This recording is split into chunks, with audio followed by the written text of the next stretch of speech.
What's going on, y'all? Welcome back.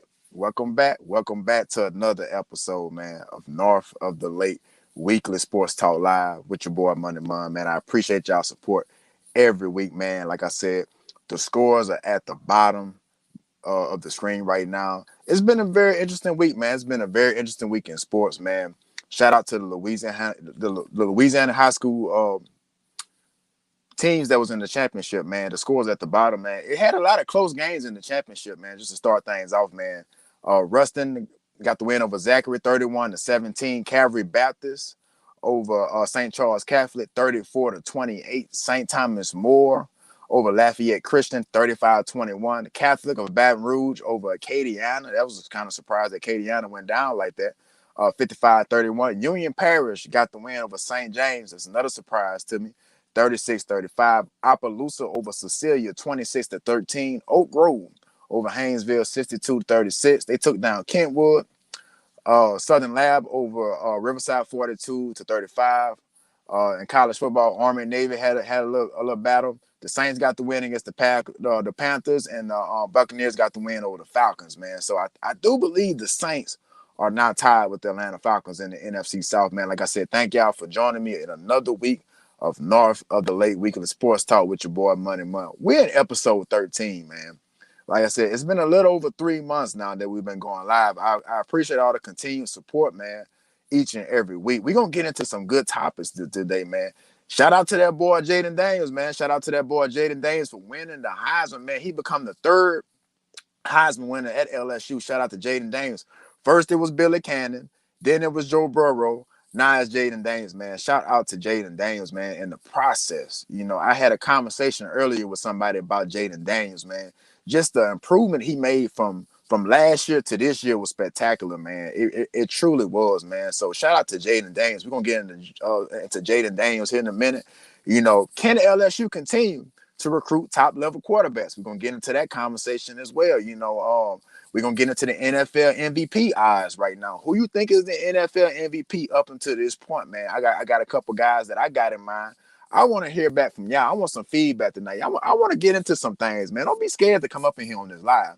I always post a live in the chat, man. If you want to come in on screen, you don't even have to be visual. You could be audio. You can come in here audio only and give me your opinion. Leave a comment. I could post your comment on the screen. Sometimes it's a little iffy on Facebook, but if you post me a comment on YouTube, I'm gonna get it for sure. Like I said, man, thank y'all for joining me for another episode, man. The scores are at the bottom, man. We also gonna get into the college football playoff. Do you think the college football playoff is rigged? Give me your feedback on that. The Saints handles the Panthers, man. It was still shaky. The Saints offense was still shaky this week, but the Saints handled the Panthers, man. And it was probably one of the better games that they played. And you can't really even say it was just the best football, but they did get the win against the Panthers. Derek Carr continues to struggle, man. I think he might have had like 100-something yards today. One touchdown, one interception. We're going to get into that a little later. Like I said, man, thank y'all for joining in another episode of North of the Lake Weekly Sports Talk Live with your boy Money Mun. As y'all can see, I'm in my semi-truck. I'm out here in Connecticut right now, man. So I'm not north of the lake, but I'm in the northeast up here, man. Shout out to all my truck drivers. I am coming live from my semi.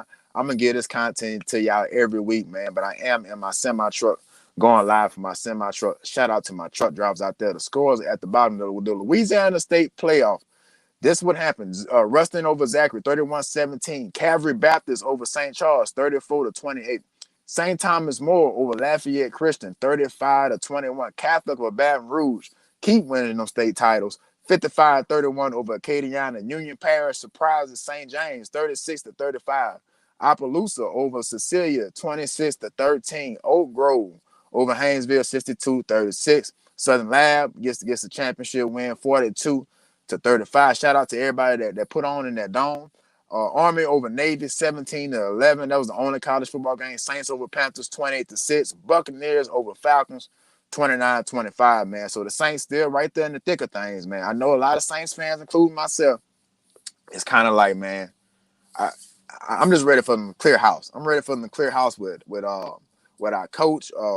I'm ready for them to clear house with our quarterback and maybe even our GM. But we're gonna get into that a little later, man. Like I said, thank y'all for joining me, man. All the scores are at the bottom, man. Shout out to all the Louisiana schools from 1A to 2A to 3A to 4A and 5A, select, non-select, that got the championship, man, that brought the championship home to their city, man.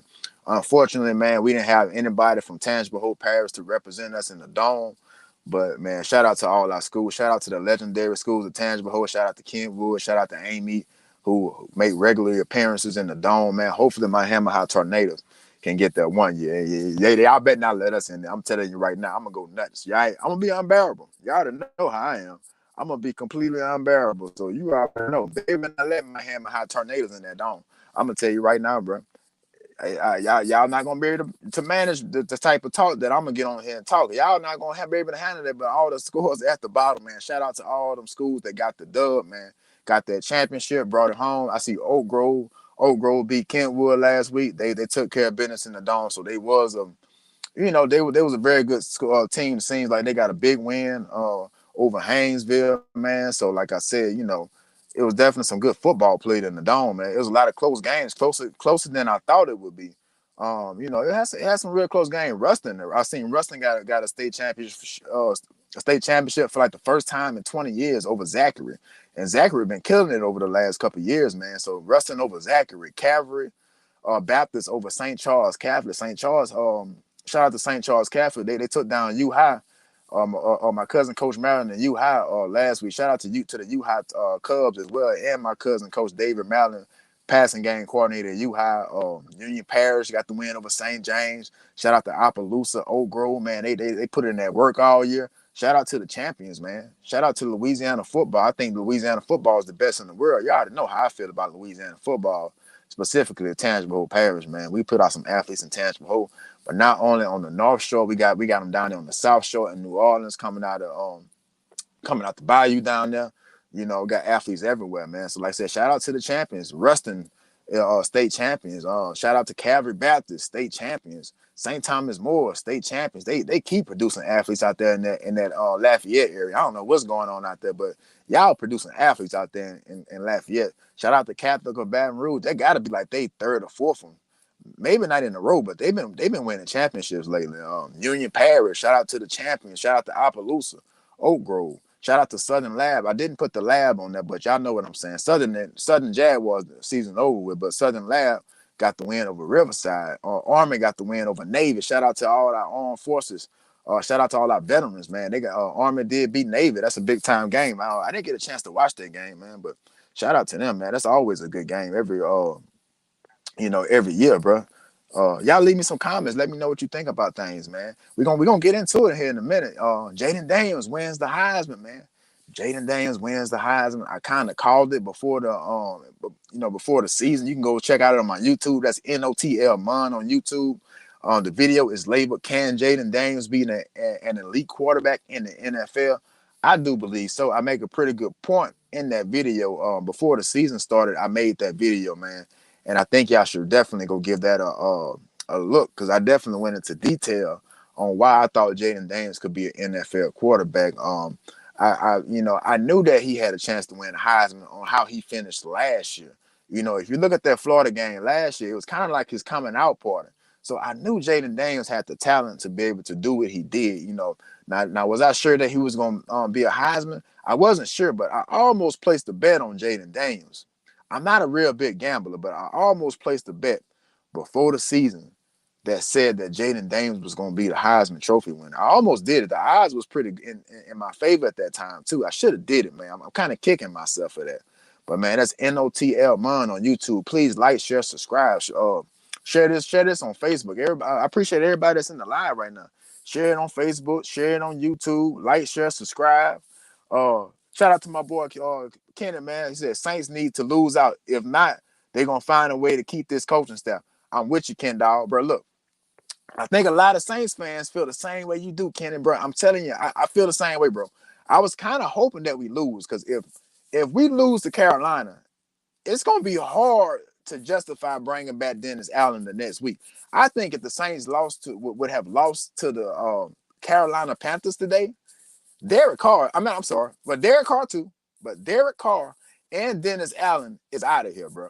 Ain't no doubt about it. Ain't no doubt in my mind, man. They would have had a parade they would have had a firing parade down there in New Orleans, man. You know, I already know. They would have threw a parade, you know, a second line or something trying to get Dennis Allen up out of here. You know, if we would have lost against the Carolina Panthers, bro, it'd have been bad. You know what I'm saying? If they'd have brought him back. I think he already overstayed his welcome. That's just me. Because I think at this point, Derek Carr is still playing horrible. Derek Carr is playing horrible football. As a matter of fact, I have not seen a veteran quarterback play that bad before. You know what I'm saying? I haven't seen it. I haven't seen a veteran quarterback play that bad before, bro. I don't know. Y'all mention, y'all leave in the comments. Have y'all ever seen a 10-year veteran quarterback who's been a starter play as bad as Derek Carr has been playing? And I think Dennis Allen is to blame because you haven't tried anything different. Derek Carr seemed like he done got injured every week. Seemed like he done had a shoulder injury, 2 concussions, a rib injury. Like, bro, like, and y'all keep trotting him back out there, like, you know, like he gonna take us to the Super Bowl or something. Why not try Jameis? I'm even open to trying Taysom Hill at this point. I'm even open to trying Taysom Hill at this point, bro. I mean, it doing worse than what Carr did. I don't think we can get any worse than Carr. I think the Saints should be first round. We gotta be drafting the quarterback. Ain't no doubt about it. Shout out to my cousin, man. Shout out to my cousin Adrian Sipper. He said, "Cuz, you know I'm here with you." He was like that with the Raiders. Cuz I'm with you. I'm with you on that. Like, and that's why I don't see how us signing him to a 3-year deal, $40 million a year. I don't see how that's justifiable, bro. Because nothing in his past suggested that he should get that type of contract. And now we stuck with him. You should have never gave him a contract to where we were stuck with him. They should have signed Derek Carr to a 1-year deal. Because when they signed Derek Carr, I thought it could maybe possibly work. You know what I'm saying? I did. I said, well, maybe he can give us a little something. Maybe he need a new environment. Maybe he need a new team. But it just has not worked out. You know what I'm saying? It just has not worked out, man. And like you said with the Raiders benched him. It's not like he asked for a trade with the Raiders. You know what I'm saying? It's not like he asked for a trade with the Raiders. It was just the Raiders didn't want him. And we kind of and the Saints kind of outbidded themselves. You know what I'm saying? The Saints outbidded themselves and signed not Jameis Winston, but that's who we need to give it a chance is Jameis Winston. But the Saints outbidded themselves with Derek Carr. Not too many teams was throwing money at Derek Carr like that. You know what I'm saying? Not too many teams was doing that. So I don't understand the thinking of us giving him a 3-year deal where we can't get rid of this guy. So we kind of stuck with him, man. We got a comment from YouTube. If y'all want to have a comment on the screen, I'm streaming on YouTube too. That's let me put it on the screen for you. That's NOTL. Man, go like, share, subscribe on my YouTube, and I can put the comment on the screen. I got a comment, man. Shout out to my boy Tyler August. Just booted me. Get him out of there, bro. I'm assuming you talking about Dennis Allen and Derek Carr. I'm assuming you talking about Derek Carr and Dennis Allen. You get him up out of here, bro. Get him up out of here. I mean, Derek Carr at this point, bro.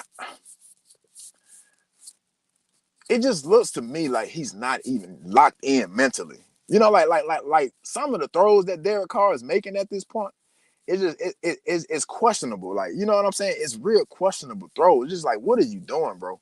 Like, it's to the point like, what are you doing? Like, he threw it to Derek Carr threw a pass to Andreas Pete today.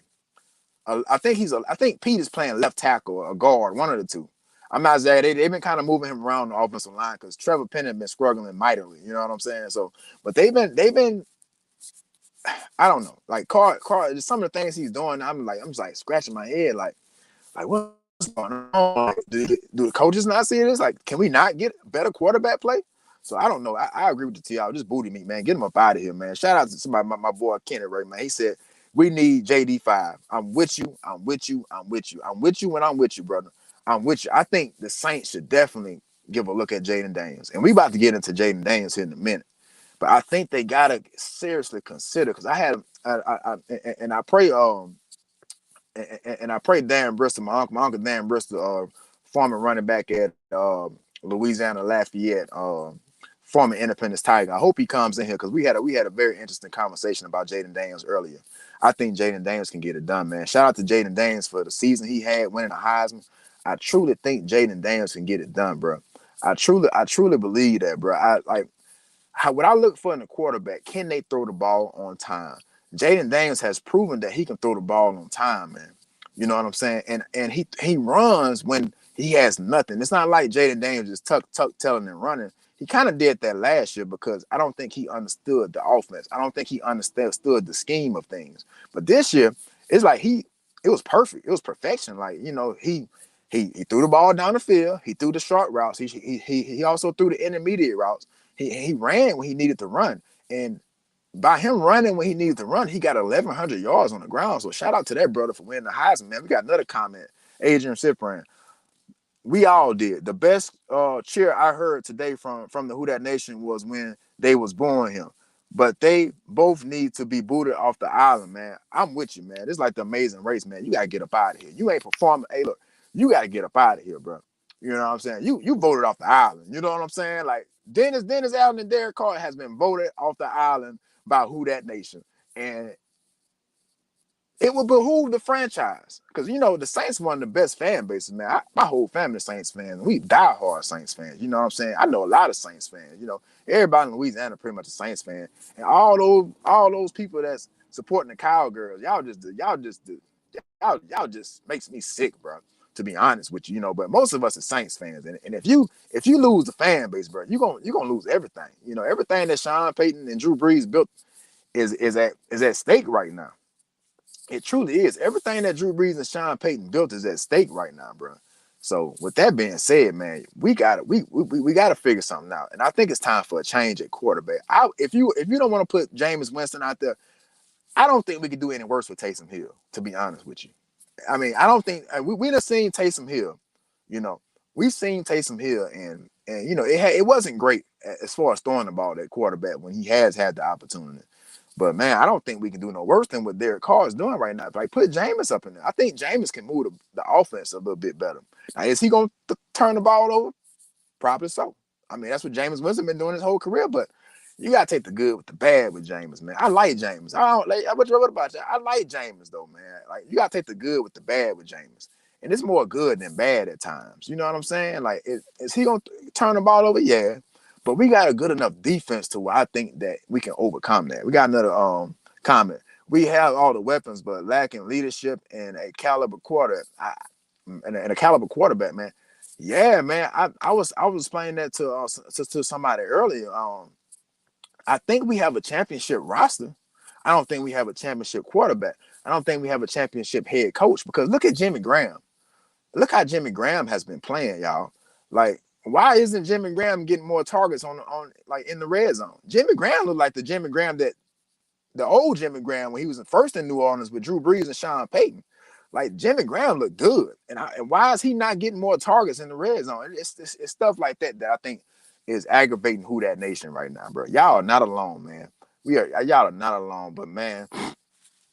So you know. But let's switch gears a little bit here, man. Let's switch gears. I'm out here in Connecticut right now. Shout out to my truck drivers. I am not north of the lake, but you are north of the lake with your boy Money Man. I appreciate y'all tuning in every week. Shout out to my truck drivers. I'm going live for my semi truck out here in Connecticut. Shout out to all the truckers that's out there. We getting ready to switch gears. One more comment. We got one more comment. It said Jameis going to leave and come back to hunt us. That's what's going to happen. I believe that too. Because I think Jameis could start for probably about 6 NFL teams right now. Jameis can definitely start for the Carolina Panthers. Man, I know it's kind of early on Bryce Young, but I just don't see him being an NFL quarterback. And I kind of called that when he came out the draft. I just don't see it with Bryce Young. I just don't see it with Bryce Young, man.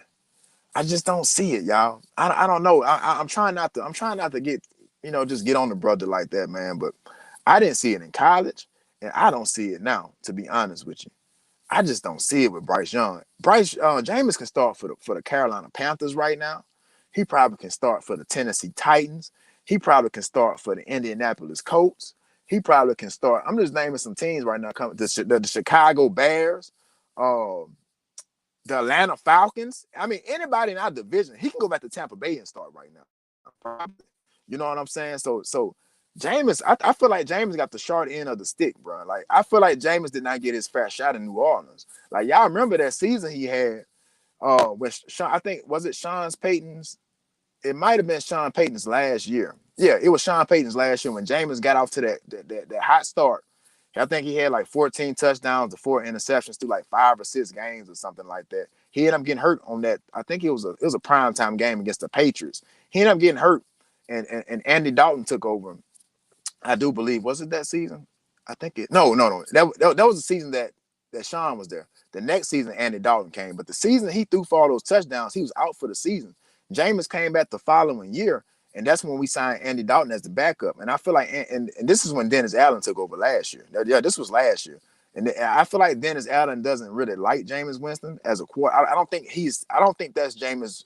I don't think Jameis Winston is Dennis Allen's guy at quarterback, because he obviously handpicked Derek Carr to come over here to New Orleans. But I feel like Jameis was cheated out of his opportunity. I think he played well enough under Sean Payton to be able to get a chance. He kind of lost his job to injury last year as well. I know he got off to a rocky start last year, but Dennis Allen was a lot more patient with he has been a lot more patient with Derek Carr than he was Jameis Winston. And I don't see too much of a difference between the two players. I think Jameis has a little higher upside because at least Jameis gives the receivers a chance to make a play on the football. Derek Carr would just sit back there like he got all day. He would just sit back there and just like, and if the rush gets to him, he'll throw like a little crazy little sharp pass out there or something like that. He don't even try to extend the play or even try to get a receiver a chance. He threw the ball to a left tackle today. Derek Carr threw the ball to Andreas Pete today. Truly, if Carolina has a better quarterback, we don't win that game. I mean, not even close. Like, we got down to the red zone, missed the field goal, got down to the red zone, kicked the field goal. I don't know. I don't know, bro. Like, if we play a better team today, we lose that game. Y'all know I'm not lying. But let's switch gears a little bit, man. Jayden Daniels wins the Heisman, man. Hey, I'm proud of I'm proud of that kid. They say that kid JD5, man. Look, I'm proud of that kid, bro, because I'm a diehard LSU fan. I've been able to see his progression over the years with the deep ball, with his decision making, with his reads and everything like that. I'm proud of Jayden Daniels, bro. Truly, I am proud of Jayden Daniels. And his speech at the I wish I could have pulled it up. If I was in studio, I would have pulled the speech up and played it live. But I'm not in studio. I'm out here in Connecticut out here, man. So it got some horrible food out here. I don't know. Maybe y'all can point me in the right direction, but they got some horrible food out here on the East Coast. All they got is pizza. Um, I don't know, really pizza. I mean, to be honest, pizza and maybe, I don't know, just pizza, really. That's all they got is pizza out here. But it's discussion for another day. But Jayden Daniels, man, I'm proud. I'm proud of that speech that he gave. Like, it was so motivating. It was probably one of the better Heisman speeches that I ever heard before. It wasn't simple. I mean, it was simple, but it was effective. It was simple. It was effective. It was motivating. Like, it was very well written. You know what I'm saying? And it was really inspiring for for a long time. And if you go back to my video on YouTube, that's NOTL Mon on YouTube. I did a video before the season with Jayden Daniels, and I kind of explained. It was a scout saying that Jayden Daniels was being evaluated. NFL scouts was evaluating Jayden Daniels as an NFL receiver, and I took offense to that because I seen the traits in him that could potentially lead to him being an NFL quarterback, and I thought that was bias on the part of the scouts in the NFL, and I think this has been going on for a very long time. And he mentioned that in his speech. He said once he seen Lamar Jackson win the Heisman, that motivated him. He said, if Lamar Jackson can do it, he looks like me. He's the same type of style player that I am. If Lamar can do it, Jayden Daniels said, well, I can do it, man. That's powerful words right there. That's very powerful words right there, bro. And that's why I made the video before the season about Jayden Daniels, because I felt like when that scout said that, well, we want you to be a receiver, I feel like that was bias. I feel like that was prejudice, because I sat here and watched this dude uh, last year, and I saw the potential. I said, well, give him another year in this offense, and this dude can potentially win a championship and potentially win the Heisman. If you go back and check some of my tweets, it'll confirm that. I kind of called it before the season. You know what I'm saying? And it was an inspiring speech, man. He proved all his doubters wrong, man.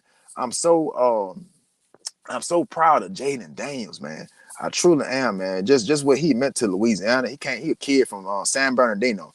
I done ran a couple lows out there, many times. I done spent a lot of time in San Bernardino, man. It's nice out there, you know what I'm saying? And for him to come from way out there to the swamp, to the humidity, to the different food, and go come out here and sell the way he has, man, hats out to that dude, man. because he had a hell of a season, bro. I'm gonna read out his stats to y'all, bro. So Jayden Daniels had 3,000. I'm gonna just say 3,800 yards passing, 40 touchdowns through the air to 4 interceptions, man. 4 interceptions. And he added 1,100 yards on the ground and 10 touchdowns on the ground. Excuse me, on the ground, Jayden Daniels, bro. So, man, Jayden Daniels is one of the more phenomenal athletes I've ever seen. I put him up there with the Vince Youngs and the RG3s, the Robert Griffins, the Johnny Manziel type, the Lamar Jacksons. You know what I'm saying? And I didn't realize, which I mean, it's kind of obvious, right? I didn't realize that Lamar Jackson had such a inspiration in his life.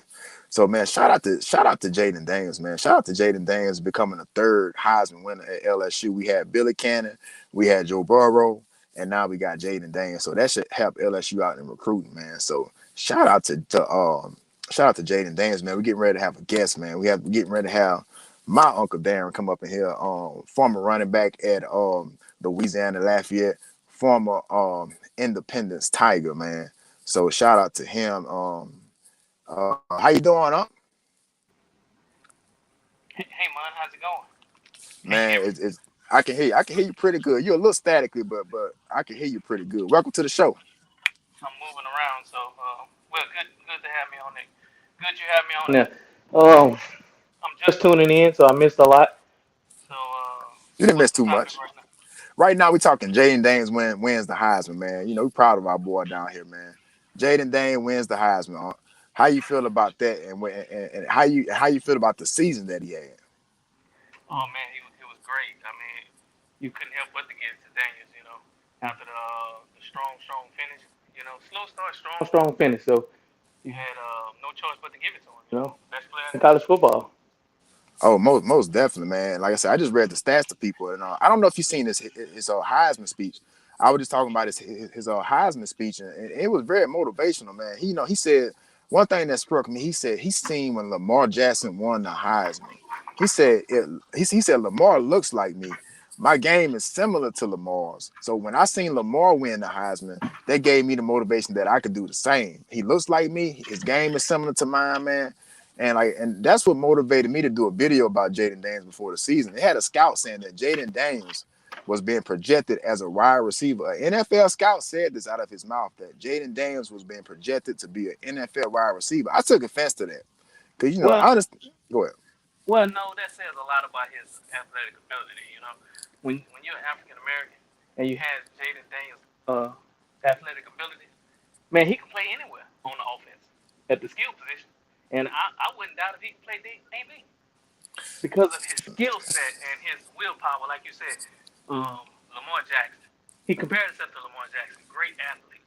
And I guarantee you, I haven't followed Lamar prior to NFL, but I know Lamar played multiple positions in high school. Probably not college, but in high school he played multiple positions. So it wouldn't be no doubt in my mind he could have played receiver. He could have played anywhere. The boy's an athlete. I hear you when you say that, but that's not that easy of a transition. I'm not sure if he actually played other positions. He might have played other positions in Pee Wee ball, but I think he's been a quarterback at least up through high school. He was mainly a quarterback. And your mic is a little funky. You kind of go in and out, so there's just something to be advised about. But I can't hear you. But I don't know, man. I just feel like it's not that easy of a transition. Now, if you did that from high school going to college, that's something different. Like if you was a how do I say it? If you was a quarterback in high school and you transition to a receiver in college, that's something different. That's easier of a transition to make, right? Now going from a college quarterback to an NFL receiver, not many people has been able to do that. The only person I can really think that has ever done that is Terrell Pryor. Terrell Pryor did that, and he wasn't a top NFL receiver. He had a couple good years, I guess, maybe a couple decent years at best. And I think what was that guy from Arkansas years ago? I can't remember that dude from Arkansas. I want to say his name was Mike Jones. I don't want to misquote myself, but that's not an easy transition. I'm gonna try to bring you back in here. Let's see, can we get him in? I think we lost him. Let me see if I can get him back in here. Can Uh, you hear me now? can you hear me? Yeah, I can hear you. Can you hear me now? Oh, that's great. That's great. Okay. Look, I was speaking on his pure athletic ability. The Jayden Daniels, man, he's fast. He has moves. So without a doubt in my mind, man, it would have translated into good hands as a receiver. I could see him playing receiver. Now he's better at the quarterback position because of his mindset. But as far as his athleticism, you see it when he run. You can see it when he run, and it's easier to go from quarterback to receiver than receiver to quarterback.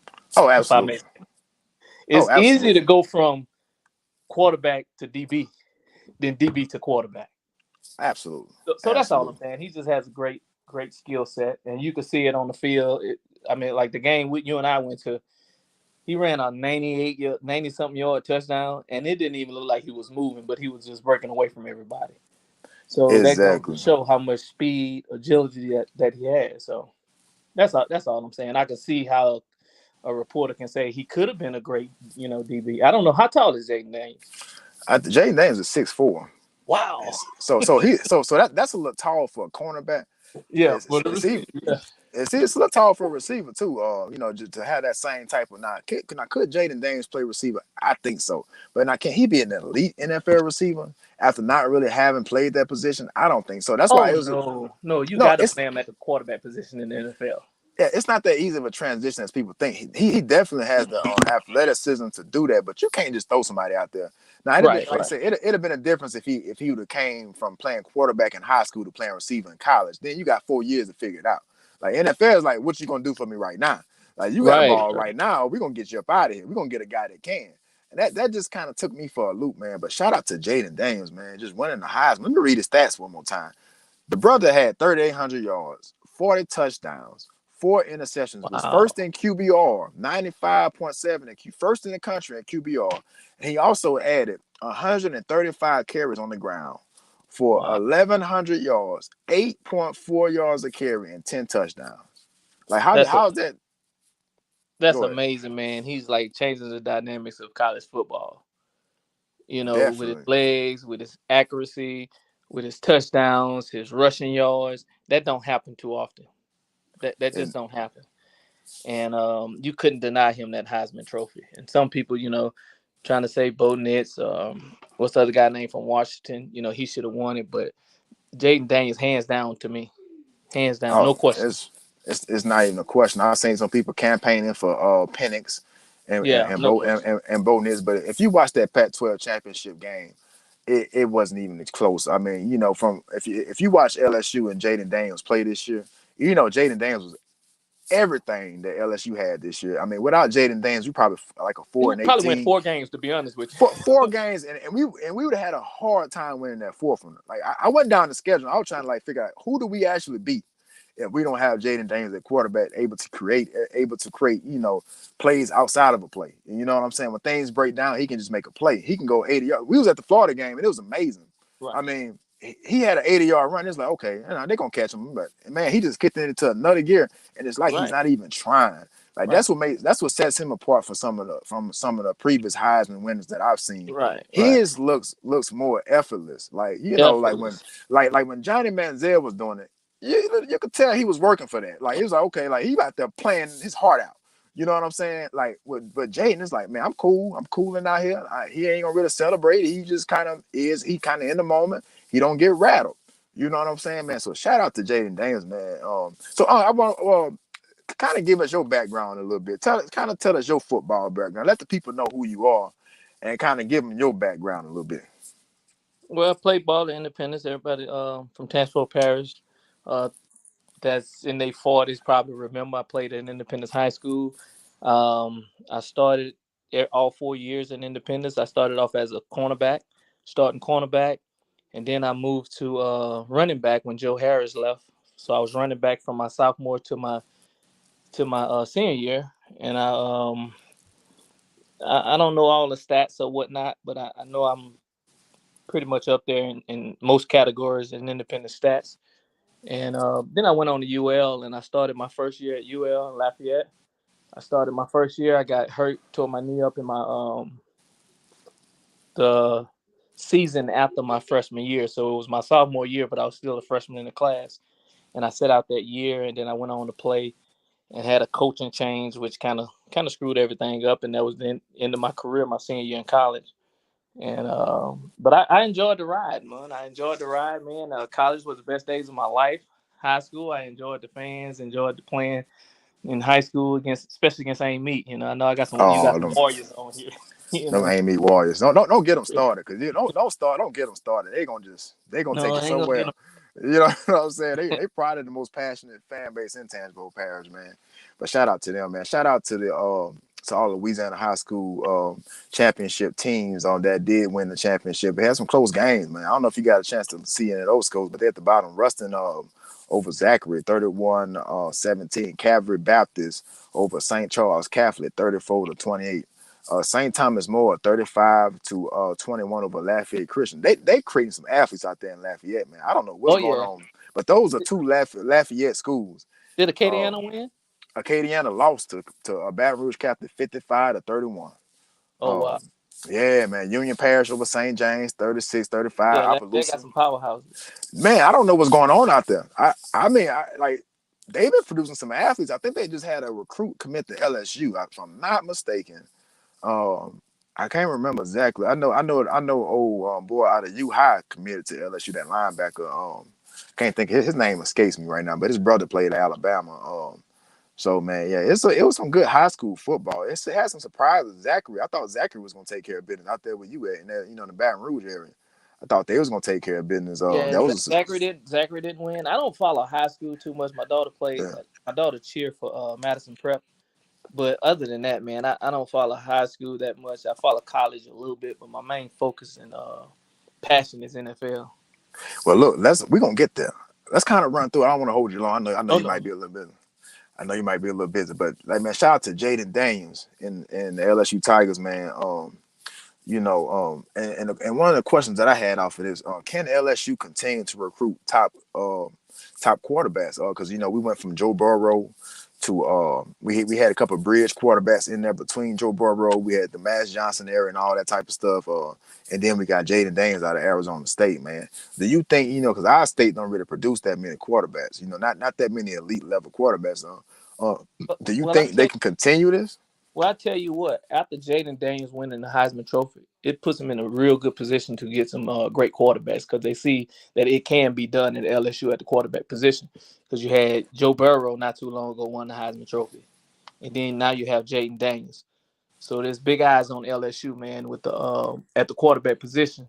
So that would kind of lure other quarterbacks in. Hey, look, I can go to LSU and I'll have a chance to win the Heisman. So that was a big plus. That was a big plus. It definitely is, man. Because for the longest, man, we couldn't get a quarterback to do anything at LSU. Seemed like, man, outside of Jamarcus Russell, maybe, and Matt Flynn, it was like a quarterback graveyard at LSU, man. So Yeah, we've been kind of as of late, man, we just done flip side, reverse sides, man, because the defensive side was the one that carried the LSU football team, and now it's the offense carrying the LSU football team. If we would have had this year just 10% better on defense. Just 10% 10%. better. If we could have got a couple stops this year, yeah, we've been a Just one or championship two team. stops One or every two game, we'll be stops. fine. We couldn't You even don't do have that. to do much. We couldn't even get a stop, man. It was just like sometimes it's just like, okay, it's like okay, Jayden, you got to go out here and score. I guarantee you, at some point, Brian Kelly was just like, Jayden, you have to go out here and score. Like, there's no way we're gonna win this game unless you score. I'm telling you, I can go through the schedule. We don't beat. I don't think we beat Mississippi. Well, maybe we kind of handled Mississippi State, but I don't think we beat Auburn without Jayden Daniels. I don't think we beat. I don't think it's even a competition against Alabama. I don't think we beat Missouri. I know we're not gonna beat Ole Miss because we didn't beat them. With Jayden Daniels. Florida State is a blowout. All these games with I all don't these think close we beat games. nobody in the SEC without Jaden Daniels. To be Me honest with either. Me either. Because it was that offensive explosion that we had in some of those games that got out of hand was kind of, it just got to the point where the other team's offense got one dimensional. So now you could just pin your ears back and rush the quarterback. Because we got a lead.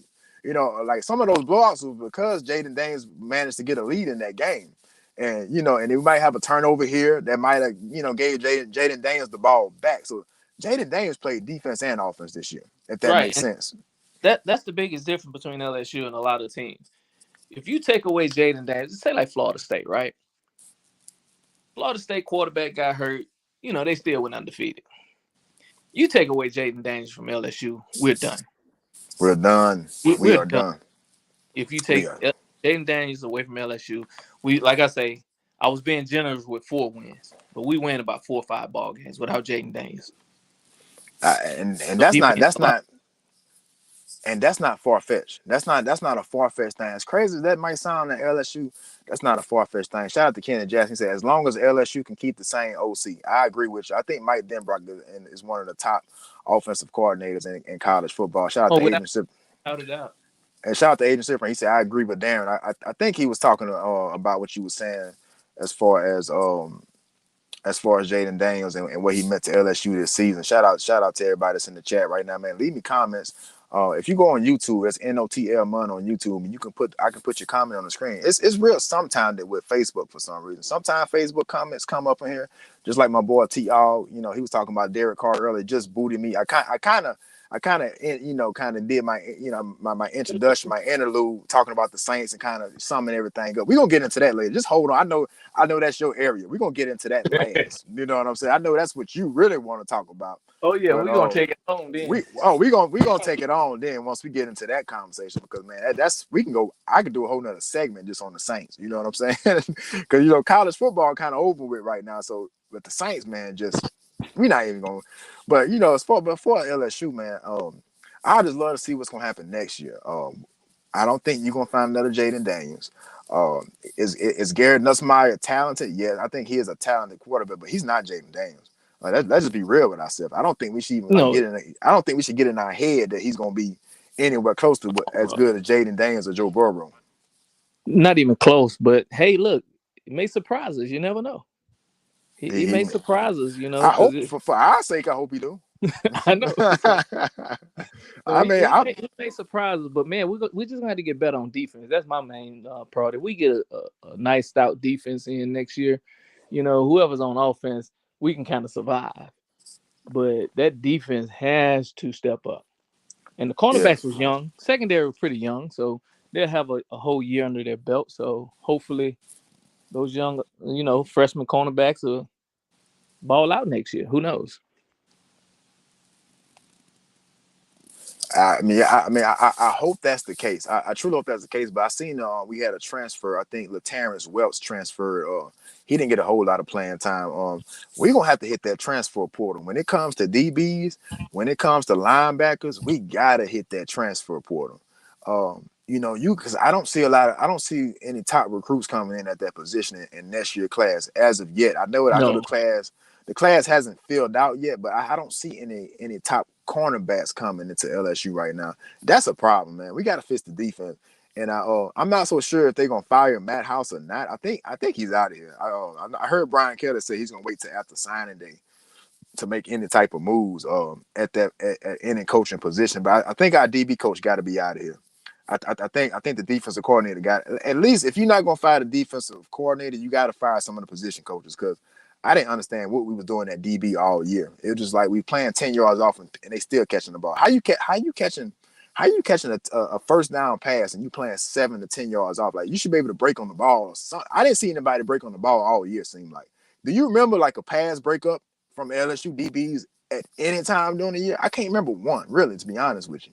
It's like whatever they wanted. If you want to slant, boom, you got it. You want to out route, boom, you got it. You want to go route, boom, you got it. Whatever they wanted, they took from us. I don't think we took away anything when it came to the passing game last year at LSU, man.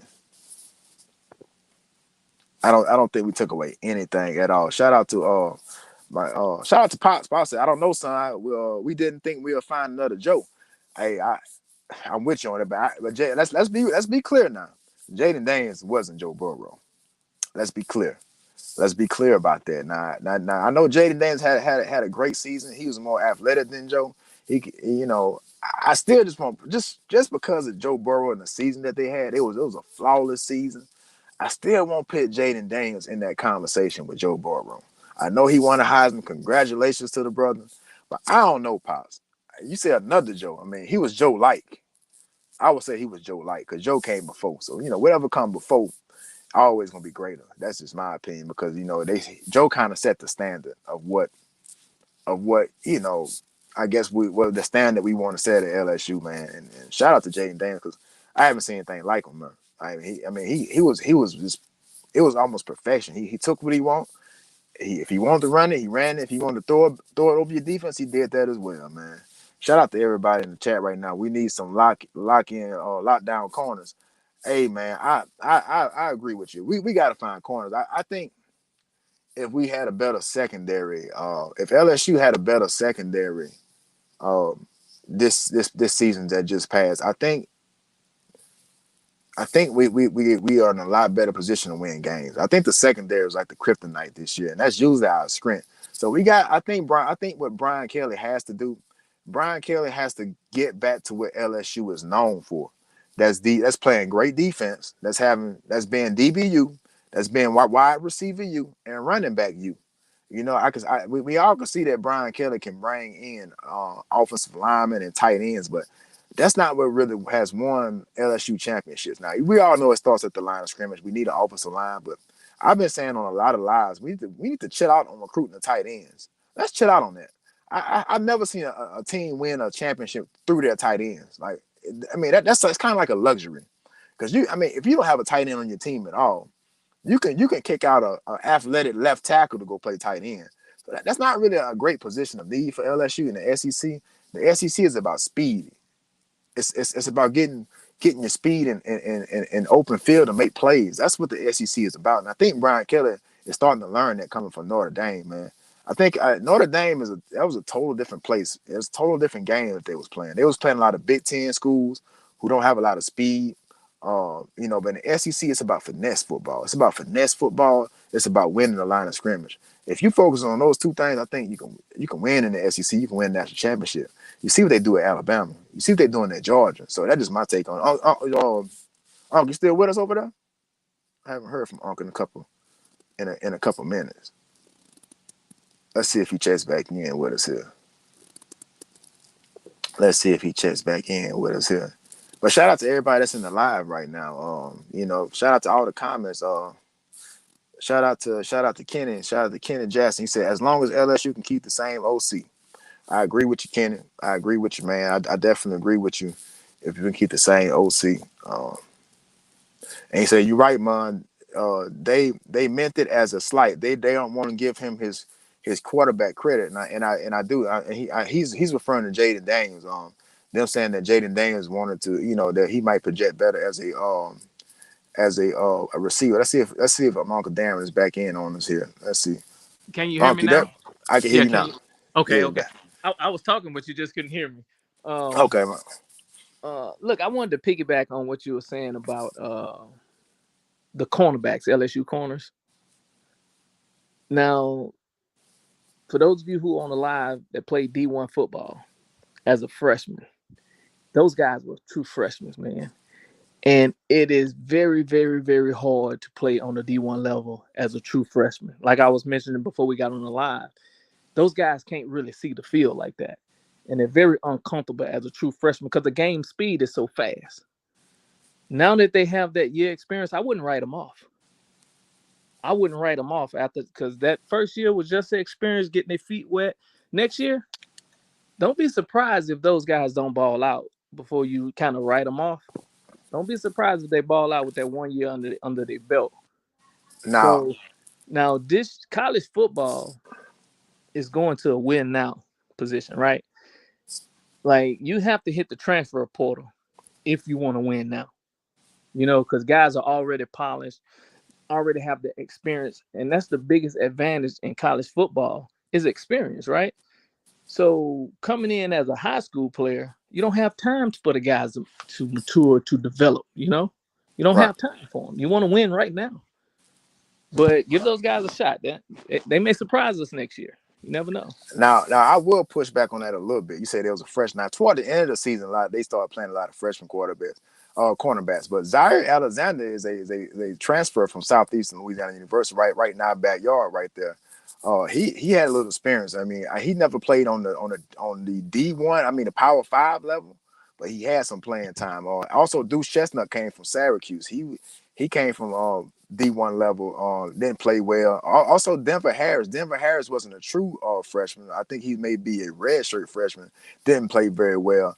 So hopefully going forward, I try to take the role as an optimist. I think those guys can get better, but I think some type of coaching change needs to be made because a lot of Most times, definitely, most definitely. yeah, because a lot of the times I can see the talent was there, but they just wasn't in a position In the to right make position, right? to make the plays. It was just questionable. I'm a former DB. Unfortunately I did not play on a D1 level, but as a DB, I'm like, if I'm gonna play that far off, I'm gonna be trying to break on the ball. You understand what I'm saying? Because Right, if right. Look at the if quarterback break on the ball. exactly, so Kind of bait him in a little bit. exactly. If I play off, that's what I'm trying to do. Like I'm probably in zone. I'm probably in some type of cover three if I'm playing off. And I just it just was questionable to me the way they was lining up, and they still letting guys catch the ball in front of them for first downs. I'm not talking about like just for high low. They always teach us that, well, you're ready to give us something short than give us something over your head, right? Right. So but in that situation, you playing so far off, man. Well, how are you allowing a guy to catch the ball for 10 yards right in front of you? If you playing 7 to 10 yards off, DB coaches always taught us if you playing that far off, you don't backpedal until You they get it break to on your the cushion. ball. You break on the ball. I didn't even see the simple basis that I was taught as a corner being demonstrated. So I think with them, I won't even blame them per se. I think it was the way that they was being coached, and I never heard of that. I think Ron Steeples is I think that's the brother's name. He's the DB coach at LSU, and I looked at his past. I was just curious. I went into his past. He was a high school head coach, and he's a former cornerback. Now he had some time in the NFL. He was a former cornerback, but he didn't have a lot of coaching experience, and he Yeah. definitely didn't have a lot of coaching experience coaching DBs. So that I kind of scratched my head at that one, by And it LSU. shows up in the game. And I think it does show up in the game because it's just like, man, as a former cornerback, I'm like, man, why are they doing this? Why are they doing that? Like, why are we giving away the inside to, we let them do whatever they want to do. It was just some very, very questionable calls, man. So hopefully things get better in Baton Rouge, man. Shout out to, I gotta say this. Shout out to the Southern Jaguars. I see a Southern Jaguar just entered the chat. Shout out to the Southern Jaguars. Whenever Southern gets a coach, I'm gonna have Miss Siltonese come on here and give us an update on that. I hope that she can come in here and give us an update on Southern Jaguars. Shout out to HBCUs. I want to make that clear because I would get a direct message, and she gonna let me know how she feel about it. She been doing that since junior high. So shout out to all our teachers. Shout out to Miss Siltonese. Thank you for joining us. Thank you for joining us. I'm gonna shout them Southern Jaguars out for sure. All the scores at the bottom, if y'all just joining me, are Louisiana High School Football State Championship. Shout out to all the champions. But let's get into another topic. We kind of went into this on the phone earlier. Man, can Jayden Daniels be an elite NFL quarterback? Well, let's take the elite off. Can Jayden Daniels be a starting NFL quarterback? Absolutely, absolutely. And like I was saying earlier, he has to go to the right system though, because we see it so much in the NFL where guys come out as elite, college quarterbacks, and they end up on the wrong team with the wrong coaching staff, and you never see their ability because the coaching staff, right? Right. So if Jaden Daniels go to the right system, and as much as I love my Saints, if Jaden Daniels comes to the Saints, his career is pretty much over because we don't have an offensive coordinator and offensive coach that can coach Jaden Daniels to the next level. I'm sorry, we don't. I agree with you on that. But hopefully, I think it's gonna be a change. No matter what happens with the Saints this year, the fan base fan base is everything in New Orleans. We all know that it's one of the top fan bases in the NFL. If they don't listen to this fan base, they're gonna lose this fan base. You're not gonna sell the dome out if you don't have the support of the fans. A change is coming in New Orleans. So even with a change, you don't think Jaden Daniels can have a chance in New Orleans? We have to get an offensive coordinator. It depends on who that offensive coordinator is. If Jaden Daniels have a chance, or any quarterback have a chance in New Orleans, because without changing the offensive coordinator, and sadly saying that we won today, but we look horrible. We did. We look We look horrible, man. horrible. We won the game, but Carolina is man. Then the Carolina fans, I'm sorry, but Carolina is terrible, and Horrible. they made us look bad, both offensively and defensively. So, This was probably some of the worst quarterback play I've ever seen from two NFL teams. And ever.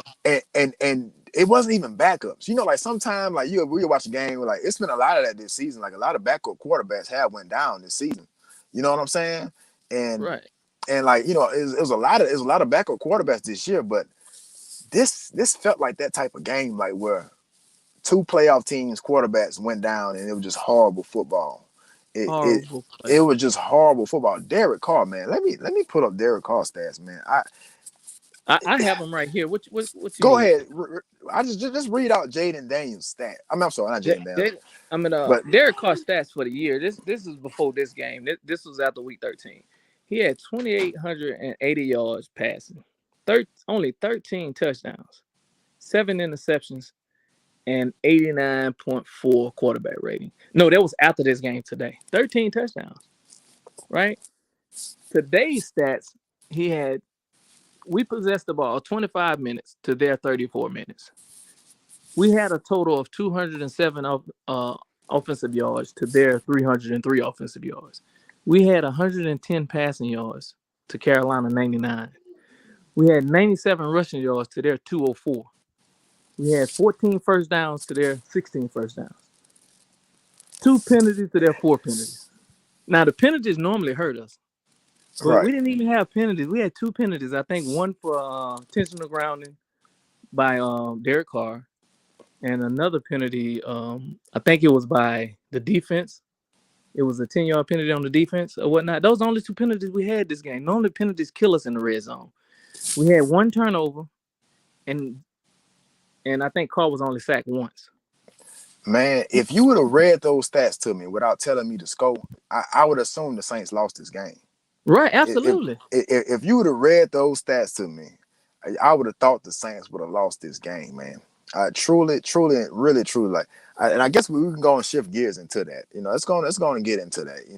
Saints handles the Panthers, but it was not impressive. Like, I mean, if you look at the score, you would say that the Saints handled the Panthers. That's just like I created this topic, right? The Saints, if you look at the score, okay, 28-6. Saints won over the Panthers 28-6. The scores are at the bottom. The Saints beat the Panthers 28-6. But if you watch that game, it was like the Panthers was just that bad, though. To be honest with you, They were just they was just that bad. Like, we was not that good. The Panthers was just that bad, man. I mean, you just read the stats. They outgained us in total yards. They almost total plays. They had almost 30 more total plays than us. Um, yard. They almost beat us in every category. Rushing, they had 204 rushing yards to our 97. I don't even know how you can win a game like it. It was just the weirdest game, man. But Derek Carr continues to struggle. I mean, he threw a pass to Andrews Pete today. You know right. And he explained that pass. And what? like I said, without watching the tape, I can't really, get into who right, who's wrong. But he did say he was throwing the ball downfield and his hand was hit or it slipped and it went into Andrew Pete's hand. But it looks bad on film. Like when you watch it live, it looked bad. Like he was actually just scared, trying to escape, and threw it to the first target, which was that's Andrew what it. Pete. That's what That's I what it didn't. looked Because like. don't get me wrong, he had pressure on that play, but I didn't. I mean, maybe I need to go back and watch it closely, but I didn't see I just nobody heard him really. say that in the interview that he was throwing it down in his hand, the ball just slipped out his hand. That's But what he said. but okay. Let's just say for the sake of argument that was the truth. Right. Derek Carr has been doing things like this all season. It's like when he gets pressure in his face, he don't even have to get touched. The ball kind of hangs in the air a while, and he kind of short hops the ball to the receiver. And it's like the receiver may catch it, but he's down on right there on contact. Like, he's not going anywhere. Like, the receiver might actually catch the ball, but he might. I guarantee you, Derek Carr. I haven't pulled this stat up, but I can almost guarantee he has the worst yards after catch in the NFL. He has to, because he's inaccurate Hold on. on a. Say that again. He have the worst what? I believe he. I haven't looked this stat up, but I can almost guarantee you that Derek Carr has one of the worst yards after catch Oh yeah. Oh ratios in yeah. the Oh yeah. NFL. Because of the way he throw the receive to the receivers, Because I understand that. because Without looking it up, I'm pretty much sure of that. I mean, he got to be like dead last. I mean, him and Bryce Young might be running a close race with each other, to be honest with you. But man, it just looks bad. Like, I'm like, just to say he's a experienced veteran quarterback, bro. It's like you should be playing better than this. Like you have experience. You and Bryce Young was running like a. I almost said a word on here, but y'all running a race with each other to where like Right. you know what I'm saying? Like Bryce Young is a rookie though. You see what I'm saying? And Right. honestly, Bryce Young threw some better passes than Derek Carr today. Bryce Right. Young Right. receivers let him down a little bit today. You know, he threw some passes away. It was on the target. The receivers just dropped the ball for whatever reason. Right. You know, but Now this was a this was Derek Carr's worst game by far.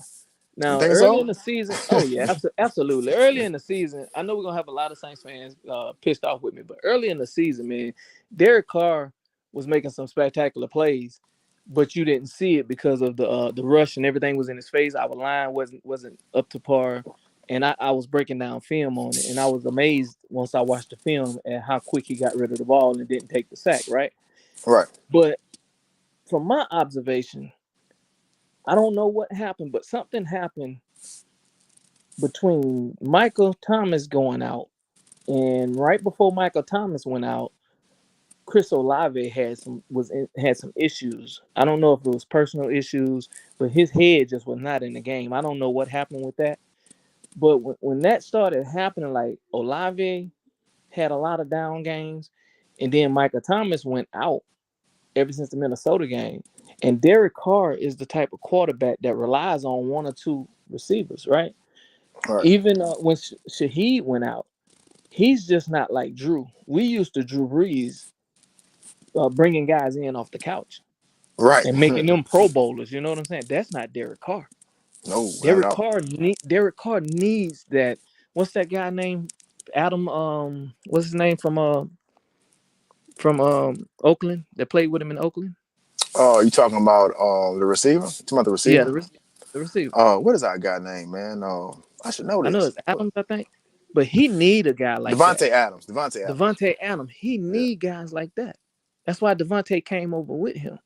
He cannot do what Drew do with no name receivers, and that showed you a lot tonight. You know how he didn't have his. You only had Chris Olave. That was it. Derek Carr was garbage without the rest of his receivers. And our team, as of late, we still don't have an identity. We still don't. I don't know what our team is good at, I know, and and that's and we're tied in the division. All at a record of 6-7. and that's why like a lot of Saints fans. I think somebody said in the comments earlier it was like we was hoping we lose this game just so we can just kind of clear house. You know what I'm Make saying? make We was change. If we we was hoping we was hoping that we can just lose this game and kind of get rid of Sean. Oh no, I'm gonna say Sean Payton. No, we'll take Sean Payton back in a heartbeat. Trust me. any day, I would trade everybody to get Sean Payton back. I'm talking about Kamara. I'm talking everybody. I would. That's something we should probably entertain. We got Coach Madden waiting. Let's bring Coach Madden into this to the yeah, thing and get and get his take on this. Coach, what's going on, Coach? Hey, what up with it, man? How y'all doing? pretty Hey good. How about man, yourself, Coach? Good, man. How we about you, good. brother? We Good. good, man. Hey man, I seen you. Let's switch gears a little bit. We gonna cover some things that we just covered. I seen you was at the state championship game against Catholic. What happened out there, man? Like Catholic took care of business, man. It was like they already had in mind they would go out there and win, man. But Acadiana, man, they was kind of to say they had a Texas A&M committing that D line, man. He was kind of soft, man. And Catholic was pushing them all around all night. So they went out in fashion, man. They really put on Acadiana. So that was a good win. You know, especially for that senior class, man. That senior class, I left Catholic when they were sophomores. And they were talented, man. So I knew they was go, keep the tradition up and make appearances. But it was their first time playing in the Superdome, because they had different venues for the select in the past. They had played, I know, at Tulane one year, and the year before that they played at Northwestern State for the state championship. So it's good to see those seniors play in the Superdome, actual Superdome, to win state. So that was a good feeling for them. Man, shout out to Catholic or Baton Rouge. Shout out to all the championship winning teams, man. It was definitely shout out to them, man, for reaching their ultimate goal. We gonna catch you up to speed a little bit, coach. I'm gonna run back down to what you kind of missed because My uncle Darren is here going in on the Saints right now. He's a Saints analyst. You know what I'm saying? He gonna be our Saints reporter. He sits there and watch the whole game film. I mean the uncut version. I'm talking about the uncut. Now I ain't talking about the TV copy. He goes and watch the actual uncut version of the Saints. Man, look, bro. Jayden Daniels won that Heisman. We've been talking about it all season, bro. What do you think about Jayden Daniels, and what do you think about him winning the Heisman? Nah, it was good, man. I was just scared that I know one of the things we talked about. I was just scared that he probably wasn't going to get it, because people criticize the defense, for them not playing in the in the playoffs and all that. But I think when the national media started talking more about him, I think that's what kind of helped him out. And like we said earlier, man, like his last 2 or 3 games, man, don't try to change nothing up. Just let him play his game. I think that's exactly what they did. They finished out. They had the number 1 offense in the country. And it's good for recruiting too. I think that definitely helps me. He's the second Heisman winner in the last 4 or 5 years. So that's really a big deal. So I'm happy for him. I'm glad he won it. I'm happy for him too, man. I don't know if you heard that speech he gave, man. That gave me Yeah, I chills. did. It was one of the best speeches I ever heard a Heisman give, man. Like, Yeah. honestly, like, he kind of said how he seen Lamar Jackson do it. He said once he seen Lamar Jackson do it, somebody who looks like him, somebody who games kind of emulates his. You know what I'm saying? Right. He said that he can do it. That was powerful because I did a video of Jayden Daniels before the season. It had a scout saying that Jayden Daniels should be that they was projecting him as an NFL wide receiver. I was like, have y'all seen this man play? Like, I mean, I know last year wasn't the best year for him, but you could see the signs of you saw signs of this if you pay attention to football last year, right? So man, shout out to him, man. Shout out to Jayden Daniels, man. You got anything else you want to mention with Jayden Daniels? Or I know we catching up a little bit. We might be live. No, man. I just hope not. I hope we play in a bowl game. I saw some stuff that's saying that he probably won't. No, he shouldn't. There's no way. You don't think he should? No, absolutely not. Well, he said we'll see. He didn't give a yay or nay whether he's gonna play. He said we'll see. If Brian Kelly, my reason behind it though, man, you see a lot of people opt out not playing in the bowl game and stuff like that. But I think somebody for him, I know you probably get invited to the Senior Bowl, man, but just going out there playing your last game, showing some kind of leadership. Not trying to shy away from. Don't worry about the injuries. I know everybody think that's a big deal. Get injured, lose knees and stuff like that. But if it was me, if I was in his shoes, I would go out and play, try to boost my stock up even more.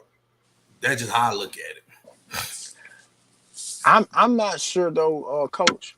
I'm not so sure how much he can raise. How much more can he raise the stock? Man, he has the hardware. He has the Heisman Trophy along with probably I don't know. I think he won Did he win the Maxwell? Is the Maxwell quarterback award?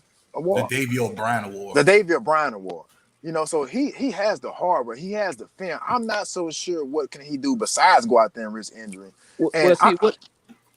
From my standpoint, what he can do, I'm with you, Coach. With my competitive edge, man, there's no way I'm not playing because what I'm trying to do is leave this university better than what I found it. Right. So by me playing in this game and winning this championship, that's making LSU better. That's just me. No, I agree. I definitely agree with you. And I get both of y'all point of views, man. But look, bro, this man got to take care of his family. Like, this gonna happen. Think about this though. Just hear me out, and I'm gonna play devil advocate for one moment here. I hate to even put this in the universe, but let's say Jayden Daniels goes out there. I'm not gonna put a knee injury. Let's say he get a back injury or something, right? So it's gonna take him a little more time to recover. Let's just say for the sake of argument, he goes out there and get a back injury. He's gonna fall in the draft. Like, no question about it, because then he's not going to be readily available for training camp and all that. So his draft stock might slip. And the further you slip, the more money you lose in that draft. He can go from making $20 million to about $10 or $5 million if he gets drafted later in the first round. Just for me, bro. And I think Brian Kelly got to protect him because, like you said, his competitive edge might say go do that. Well, sometimes you got to protect the athlete from himself. And I think this should be a showcase game for Garrett Nussmeier. Let's see what we're working with next year. We've seen with Jayden Daniels. This game is meaningless to LSU. You know what I'm saying? I think Jayden Daniels has already done enough to say, well, you should come play for LSU.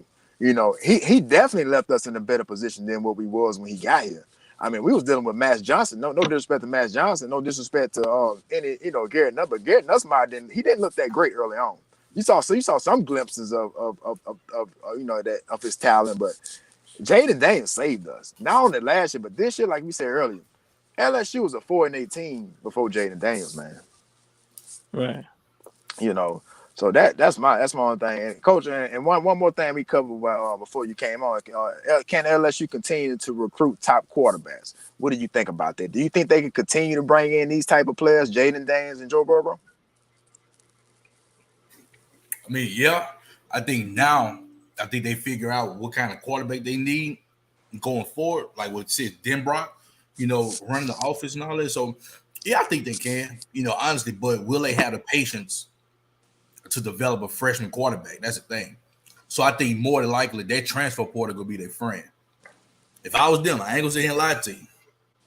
I saw we need the portable. If I was LSU, I would be knocking at Cam Ward though right now. Yep. That's exactly who I go get if I was them. I don't know if they go do it, but that's But exactly who I go get, man. I think they were saying that he was already signing with somebody though.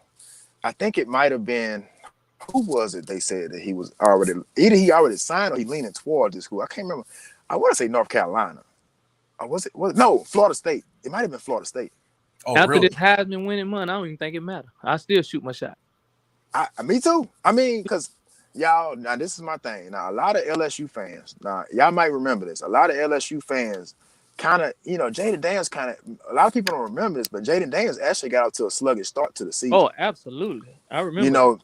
He had trouble with his deep ball a little bit, but it's like something switched. Like maybe like in that Mississippi State game or something. Like I think it might have been that Mississippi State game. Something went off and he just started clicking on all cylinders. He actually got off to a slow start to the season, and a lot of LSU fans was calling for Garrett Nussmeier to start then. I'm like, y'all out y'all mind. This boy here, I knew he was a generational talent. Like I just saw last year the way he was able to run the ball. Now he didn't put it all together last year, but when I seen him like getting the outside, like he was getting the edge on SEC defenses last year. And the SEC had way better defense than they had this year. Like he was getting the edge. Like, I'm like, how is he? I never seen it. Cam Newton didn't do that. Johnny Manziel didn't do that. I'm looking like this dude is getting the edge. It's one thing like to have a play break down and you run up the middle and run for 20, 30 yards. That's something different. But to break outside and win, like that was impressive alone to me, man. And I think he said it more in his speech too. If you go back and like really listen to his speech, he said when he want to thank his receivers for giving him the confidence. You know how receivers can be, man. When they ain't get the ball, bro, they will come up and tell you like it is.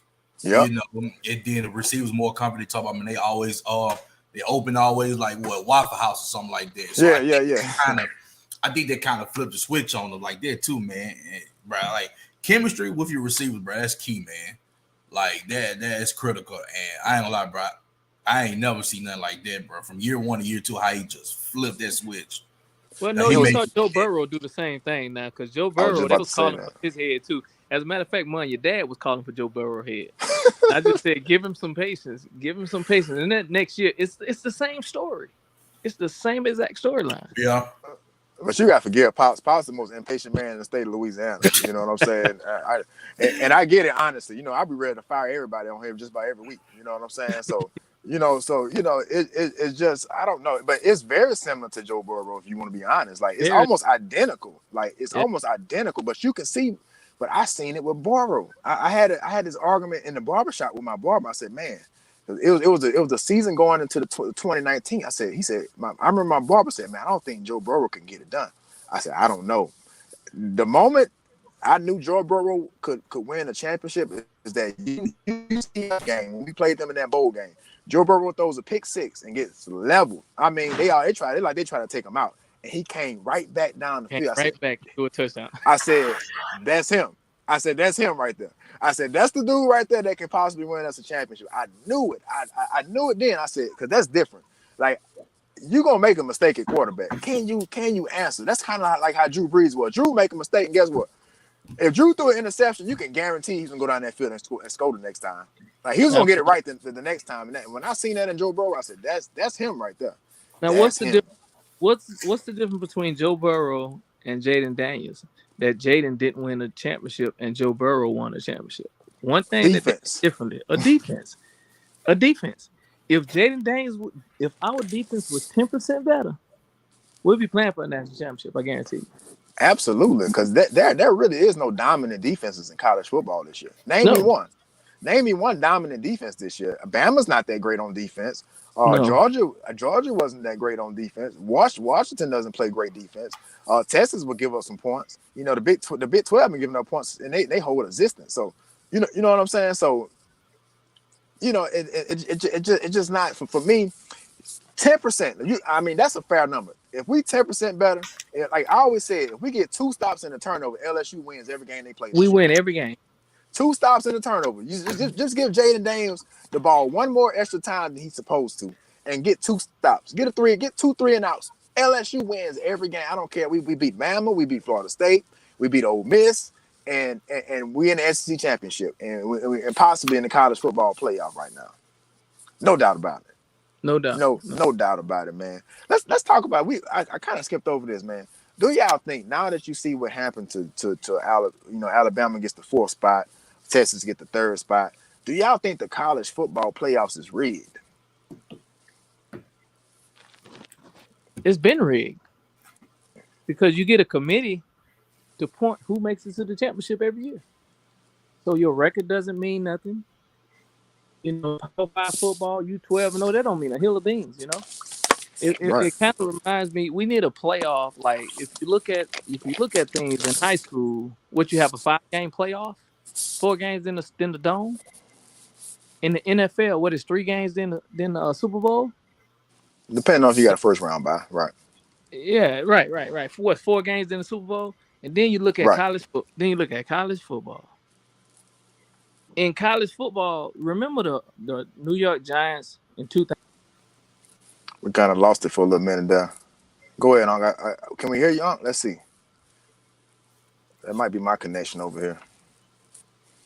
I'm over here at a truck stop in Connecticut, y'all. So there you go. You know what I'm saying? I might in the woods somewhere, man. I don't know what they got going on out here, but I think we might lost Unc for a minute right there. Let me see. I'm gonna bring him out there. I'm gonna bring him back in. Um, let's see. As we're moving from stage, and we're gonna bring him back in. But yeah, man. I just think, you know, and then things start getting leaked about, how the TV ratings played a role into it. So let's be honest, man. Like you said, if Florida State can continue to win without their first round pick quarterback, I think, I think there's something to be said about them. Oh, can you hear us? I don't think he's there, and we'll wait on him to come back in, man. But that's just something to be said right there, man. Just what you think about that, Coach Manley? What do you think the college football playoff system is rigged, bro? Let me know what you Not think about this year. that. Not, I ain't gonna lie. Not this year. I think it is. I ain't gonna lie, bro, because it's crazy. Now I kept saying I knew if Alabama beat Georgia, I knew they was gonna drop Georgia out the top 4. Okay, but I didn't expect for Alabama to make that leap to get from 8 to 4. And the biggest robbery was Florida State, man. It's crazy how the community just based it off one player. Right. That's the crazy part about it, man. I felt bad, man. I text my guy at Florida State, man. They just numb. They I just bet. really numb about that situation, man. And it's only so much you can really say, man. But I think I ain't lying, bro. Nick Saban, he got to be the most powerful man in college football. Oh, no doubt about it. It's not No, even a question. it's crazy. Like, it's just so crazy how everybody just listened to him. Take it for granted, bro. I think he's the best college coach that ever walked through the fields, man. Like he does all kind of stuff, man. But his voice so powerful, man, that the NCAA really listened to him. Right. Like he said, man, he got up there after they beat Georgia, and one of the commentators asked him, he said, "Do y'all think y'all should be in the playoffs?" And he looked at him with a bold face. He said, "We just beat the number 1 team in the country. You tell me what you think." Right. And that goes to show. Can you hear us? Yeah, I'm back in. Oh, he's back. Okay. And yeah, so Nick Saban is definitely the most powerful. It's not even a question, because it's like whatever he says goes. Just like with the what was that? it was some rule that changed. You know, remember when they started speeding the offense up, start running no huddle and everything. He kind of Yeah. groaned about that and all that type of stuff. People listened to that. I can't remember what came out of that, but it was some rule where he just kept talking about it and it just became into reality. So Nick Saban definitely has the power, but bro, When he did that though, look who he hired the next year. He hired Lane was it? Kiffin. They did It the was same Lane Kiffin. exact thing. They did the same as that thing. They did the same exact thing. It's like whenever something is at a disadvantage for Nick Saban, and it's crazy that he has this mindset because he has won all these championships.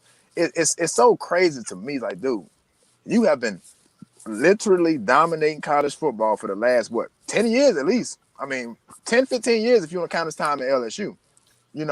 So why are you the one to complain? And I feel like the power that he had influenced that, and also what was going to bring in the biggest ratings for college football? Because let's be honest, I feel, man, my condolences is to your boy out there in Florida State. My condolences, man. Well, I seen the look on their faces, bro, when the camera panned to them. What happened? I ain't watching that game. What happened? What's the score? Oh, no, I needed Tony Pollard to score. He short at the one. I'm sorry. Go ahead. That's that fan dude right there. I had to delete fan dude off my phone, man. It was like crazy. I had to delete fan dude. Hey, have you tried that ESPN betting app yet? Oh yeah. Is it pretty legit? It's legit. I'm at okay. It's That's legit. What I ain't gonna sit here and lie to you. I'm at the. Oh Lord. I'm gonna have to go and see what that's about because I deleted FanDuel, man. And I got locked out. It was a blessing though. It was a blessing. The FanDuel locked me out of my account for some reason. It was just a blessing, bro. But your boy over there at Florida State, man, he has my condolences, bro. I seen, and I say that like it's a funeral, but that's what it looked like when the camera went to Florida State when they found out that Bama got in. It was just, bro. I felt so bad for them dudes because you know what goes into this. Like we played ball. My Uncle Darren played ball at the D1 level. Like, he knows what goes into this, what type of work that goes into this on the off season. Yeah. You know what I'm saying? The preparation. And for them to just be cheated out of, I mean, they undefeated ACC. You can say whatever you want to say about the ACC, but, bro, you still got to play these games. You still got to beat these teams. They got dudes over there at Syracuse, too. They got dudes over there at North Carolina, too. They got dudes over there at Clemson, too. So, we can go tick for tat now. If you want to go sprint the schedule, well, Washington shouldn't be in this thing either. Right. If we want to be real about it. Let me ask y'all this. What do you think was going through the committee head minds when they put Alabama over? Money. That's it. Money. That's the only thing that can explain this is money. The only thing that can explain this is money. They say, okay, explain to me about the money though. Just explain to me about the money situation. All right, so you got Washington. Who Washington playing? Texas. That's in the Sugar Bowl, right? Right. Mm-hmm. Okay. So you gotta look at Texas asked for 52,000 tickets. I don't know if y'all saw the report. Texas asked for 52,000 tickets. They told them no. They only they accolade them 26,000. Mm-hmm. Now you gotta look at it now. How many people you really think Washington will have a good travel base to fly all the way from Washington down here to New Orleans? So only thing they gave Washington, they only gave them 12,000 tickets. Okay, so you still missing the gap of money right there. Okay, now you got Michigan and Alabama. That's the Orange Bowl, right? Is they playing the Orange Bowl? Yeah, I think it is. I do believe so. So I think so. From that standpoint, what they looking at, all right, Michigan 13-0. All right, they play the smash mouth football. In Alabama, right there, they go travel. They will have a good fan base. Okay, now Michigan, do they travel well? I think so, but they expected the ratings. They expected the ratings to be better than it'll be for the Sugar Bowl. Now you're talking. I think as far as the television ratings, yes, because Florida State has a huge fan base. Oh no, absolutely. They have a huge fan base, man. They got one of the biggest fan bases in college football. But do you think that's what I was saying? Is it about the money? Do you think it'd have been a good turnout television wise if Jordan Travis would have been playing the quarterback? Oh yeah, it would have been definitely a bigger turnout. But here's my take on it. Who's the most powerful conference in the league? The SEC. Yeah, so how do you play a playoff without an SEC team in the playoff? How can there be a playoff? Well, see, my argument for that is if you want to talk about who played now, Now Georgia didn't lose into the SEC championship game. But Right. if you want, but see, their argument is who was playing better. When they say Florida State wasn't the same team the last 3 games or however many games that Jordan Travis missed. Well, if you're gonna use that same argument, well, you got to see what Alabama did all year. Alabama, Coach Malin brought up last week. Alabama almost lost to USF. If Right. USF just doesn't have that underdog type of just letdown, they beat Bama. Bama should have lost to Auburn. Bama won on pretty much a Hail Mary play against Auburn, who hasn't been very good at all this year. Uh, you know, And uh, that same Auburn team lost to New Mexico State. No, lost yeah, New Mexico State. New Yeah. Mexico State. So with that being said, think about this for a second. With that being said, how can you say that Bama was better than Florida State, even though Florida State didn't have the quarterback is down. And how can you say that Bama was better than Georgia? I think Bama just caught Georgia on a bad night, to be honest with you. I don't think Georgia beats Bama 7 out of 10 times if they would have played them again, to be honest But with you. Go ahead. I guess what the committee was looking at, from my standpoint, what they was looking at, Michigan would much rather play Florida State than Alabama at this time of the year. They would be more Probably. afraid to play Alabama than playing Florida State. But I tell you what, Florida State's defense would have challenged Michigan. It's not like Michigan got an explosive offense. Like that probably been like a 10-6 game. Like or like I guarantee I would have put the under. I would have picked the under in that game no matter what. I don't care what the over was. I'll put the under in that Michigan game. been scoring a lot of points this year, though. But they not explosive though. I mean that's in the Big Ten as well. Now you got to think about what Yeah, conference they playing in. Like let's keep it in perspective now. Like you know what I'm saying. Let's keep things in perspective now. I feel like this is what I felt like should have happened. I feel like Georgia should have never dropped out because Georgia was undefeated all season. They lost in the championship game, and if you want to put an SEC team in, I think Georgia was most deserving of that. They are, but that'll open up a whole nother can of worms if you lose the Well, championship and get in the playoffs. That's what I'm saying. But You look, can't lose the championship and get in the playoffs. That just I'm can't going happen. off the argument of an SEC team had to be in there. I'm going off of that argument. I'm not saying that Georgia necessarily deserved it, but if you're gonna say that an SEC team deserved to be in there, who was more deserving of Georgia? Georgia didn't. Don't get me wrong. Georgia had some time this year, but they struggled. But when they start hitting, they start hitting. Now Well, Bama you almost 12-1, Alabama 12-1. You got to give the head-to-head win to Alabama because they beat Georgia. okay, but Texas You beat gotta- Alabama. Texas beat Alabama. So What Texas what is are we above talking Alabama. about? Texas is above Alabama. I understand. Texas is number 3. I understand that, but I don't think that justifies leaving out Florida State. That's the point I'm trying to make. Right. That doesn't justify leaving out Florida State. If that's the case, if you want to keep the SEC up in there, I don't care. Like I said, it's not like Alabama went in there and handled Georgia. That was a field goal game. Right. Now, if they went up there and beat Georgia by a good, comfortable 7 points, it ain't really come down to the fourth quarter. I can understand that. I still think that Georgia possibly should have been considered at that number 4 spot, and maybe put Texas. If you want to leave Florida State out, then fine. But I still think you cannot do that to them kids, bro. You say they are setting up a precedent that's gonna come back in, and they're gonna look like hypocrites. Trust me. Karma comes back around next year. I guarantee. I know it's going to 12 games, but karma is gonna come back around, man. Like if you're gonna set that precedent, then guess what? A team is gonna have an argument somewhere in the near future.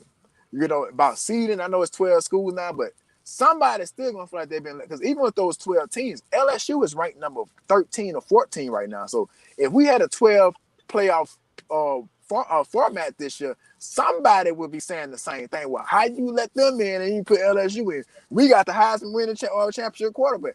They set a dangerous precedent going forward, man. They set a very dangerous precedent going forward, man. Because you can't say, well, just because this team didn't look a certain way. Bama didn't look good all season, to be honest with you. Bama did not look good all season. They just caught Georgia on the wrong night. But don't get me wrong, this was not the Georgia team that we saw the last 2 years either. Let me ask you this, though. Let me ask you this. Alabama, what's his name? Miro? Is that his name? Mm-hmm. If Miro wouldn't have started playing better, I could see them losing 5 games this year. Oh, absolutely. If he wouldn't have started playing better, I don't know what point it was, but he put the team on his back. And I think he was in the Heisman talk at one time, right? Yeah, at one time. That was the only time too. Hey, but you know what's But crazy? No, y'all. I seen people trying to make the case for him as being the Heisman. I'm like, what are y'all talking about? Like his stats is not even comparable to what Jayden put up. No. I mean, not he even actually close. he actually beat us though. I ain't gonna lie, he beat us. No, our defensive coordinator beat us. Let's be honest Well, about yeah, that. that too. Like we That had too, like we because we couldn't couldn't stop him. we couldn't do something simple. I could have did this on Madden. I could have put a quarterback spy out there, and you know what I'm saying. Like we Yeah, all know you can do that on Madden. Like if you playing Lamar Jackson, you probably gonna put a nickel out there with a quarterback spy and pray for the best against Lamar Jackson on Madden. You know what I'm saying? It was the same. It was the same type of thing, dude. All Miro did was run. He didn't. He all didn't. he did was He run. couldn't hit the red side of a barn in that game. To be honest with you, none of his deep. I don't think he completed one deep pass the whole night. He hit like a couple crossing routes, and that was it. I mean, all we had to do was stop him running that night. I mean, it was not that. I mean, it was not anything complicated Alabama did to beat LSU. But man, Nothing. but to get back to the point at hand, man, there is no way you can leave out undefeated Florida State. I don't care what nobody says. It came down to ratings, it came down to money, it came down to program prestige. You look at it. Michigan is one of the most celebrated programs in college football. Alabama is, Texas is, with all the money all money they got out there, and the fan base that they got. And Washington they couldn't leave Washington out, right? You know what I'm saying? They had a Heisman candidate. They You're had right, right. they had an undefeated season, Undefeated season. and you can argue that the Pac-12 was the best conference in football this year. So if you want to make that argument about should the SEC, in my honest opinion, the Pac-12 has played better football the last two seasons than the SEC. In my honest opinion, I agree. in the last two seasons. So you say, well, why does it? I mean, I would not be surprised if Washington wins this whole thing. To be honest with you, I would not be surprised. Where your mouth at? I might. You know what? I'm not gonna do that though, because something's telling me Bama's gonna win it though. You know Yeah. what I'm saying? Like something's telling me like Nick Saban is the best coach in this whole playoff. Let's be honest. Nobody even comes Can, close. can Oh, Nobody I I even. agree. can I compare? See, with Alabama making the playoff, it's like the teams around Alabama really want to beat them, but you know how much confidence that gives Alabama? That's just like Tom Brady walking into the Tampa Bay Buccaneers with a defense. They didn't win that championship because Brady played outstanding. They won that championship because of Brady's presence. And that's the same thing with Nick Saban in Alabama. If you just let them guys hang around and get in the championship, and that's what they did. They kicked the door open for them. They let them in the door. That's a great comparison. That's a great comparison because It's you scary. remember you remember them years like with Tom Brady, like older years, people like, oh, Tom Brady is done, the Patriots is done, and they end up in the Super Bowl. Like they might have went like 11-6 or something, 11-5, and you think, oh well, they're not gonna be that good, and here they are in the Super Bowl, winning the Super Bowl We beat them against the. twice that year. It's exactly. So you know what I'm saying. So it's It was that's a just his great presence. comparison. It's the And presence. Nick Saban's presence in the playoff is going to do more for those kids because now they're in the playoffs. So you know he's one of the greatest motivated speakers. So he's gonna have his team ready to play. He gonna have So his team ready to play. So man, I would not be. I think this is how I rank who I think is gonna win. I think it's Bama. I think it's Washington. I think it's Texas, and I think it's Michigan. don't That's sleep why on Michigan, boy. Don't sleep on Michigan. I don't think they have enough. I don't think they have enough. What? Oh, I don't think they have enough, man. Don't I just sleep don't. on Michigan. You about Oh, to if choke you hold. choked just now. I just don't see it. I just don't think I they. don't know. I don't know about that one. Man, did you see Michigan against Ohio State? Michigan different this year, man. For real. But Ohio State. I mean, Ohio State didn't have the best quarterback play. Like I said, Ohio State wasn't the same team this year. If you want to be honest about it, and they played Iowa in the Big Ten championship game. They look like LSU did when Les Miles was there. You know what I'm Right. saying? Like That's a good comparison. just vanilla. We know you about to run the ball. We're gonna load the box, and we still gonna run the ball. That's pretty much what Iowa did. You know what I'm saying? And Yeah. and I just don't believe in. Don't get me wrong. When I look at teams like Michigan, Big Ten teams, I think Ohio State has the better athletes. If you want to be honest, I just don't know if Michigan can be explosive enough. Did they That's get what I'm Coach saying. Harbaugh back yet? Huh? Did they get Coach Harbaugh back yet?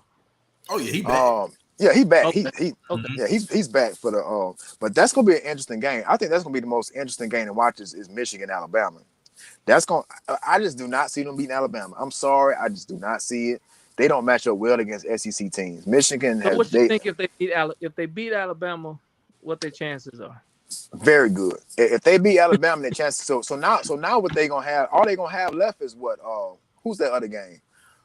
They gonna have Texas one. and Washington. Texas and I like Washington. their chances. I like their chances against those two teams. But Okay, Texas. I still think Washington's offense is something to.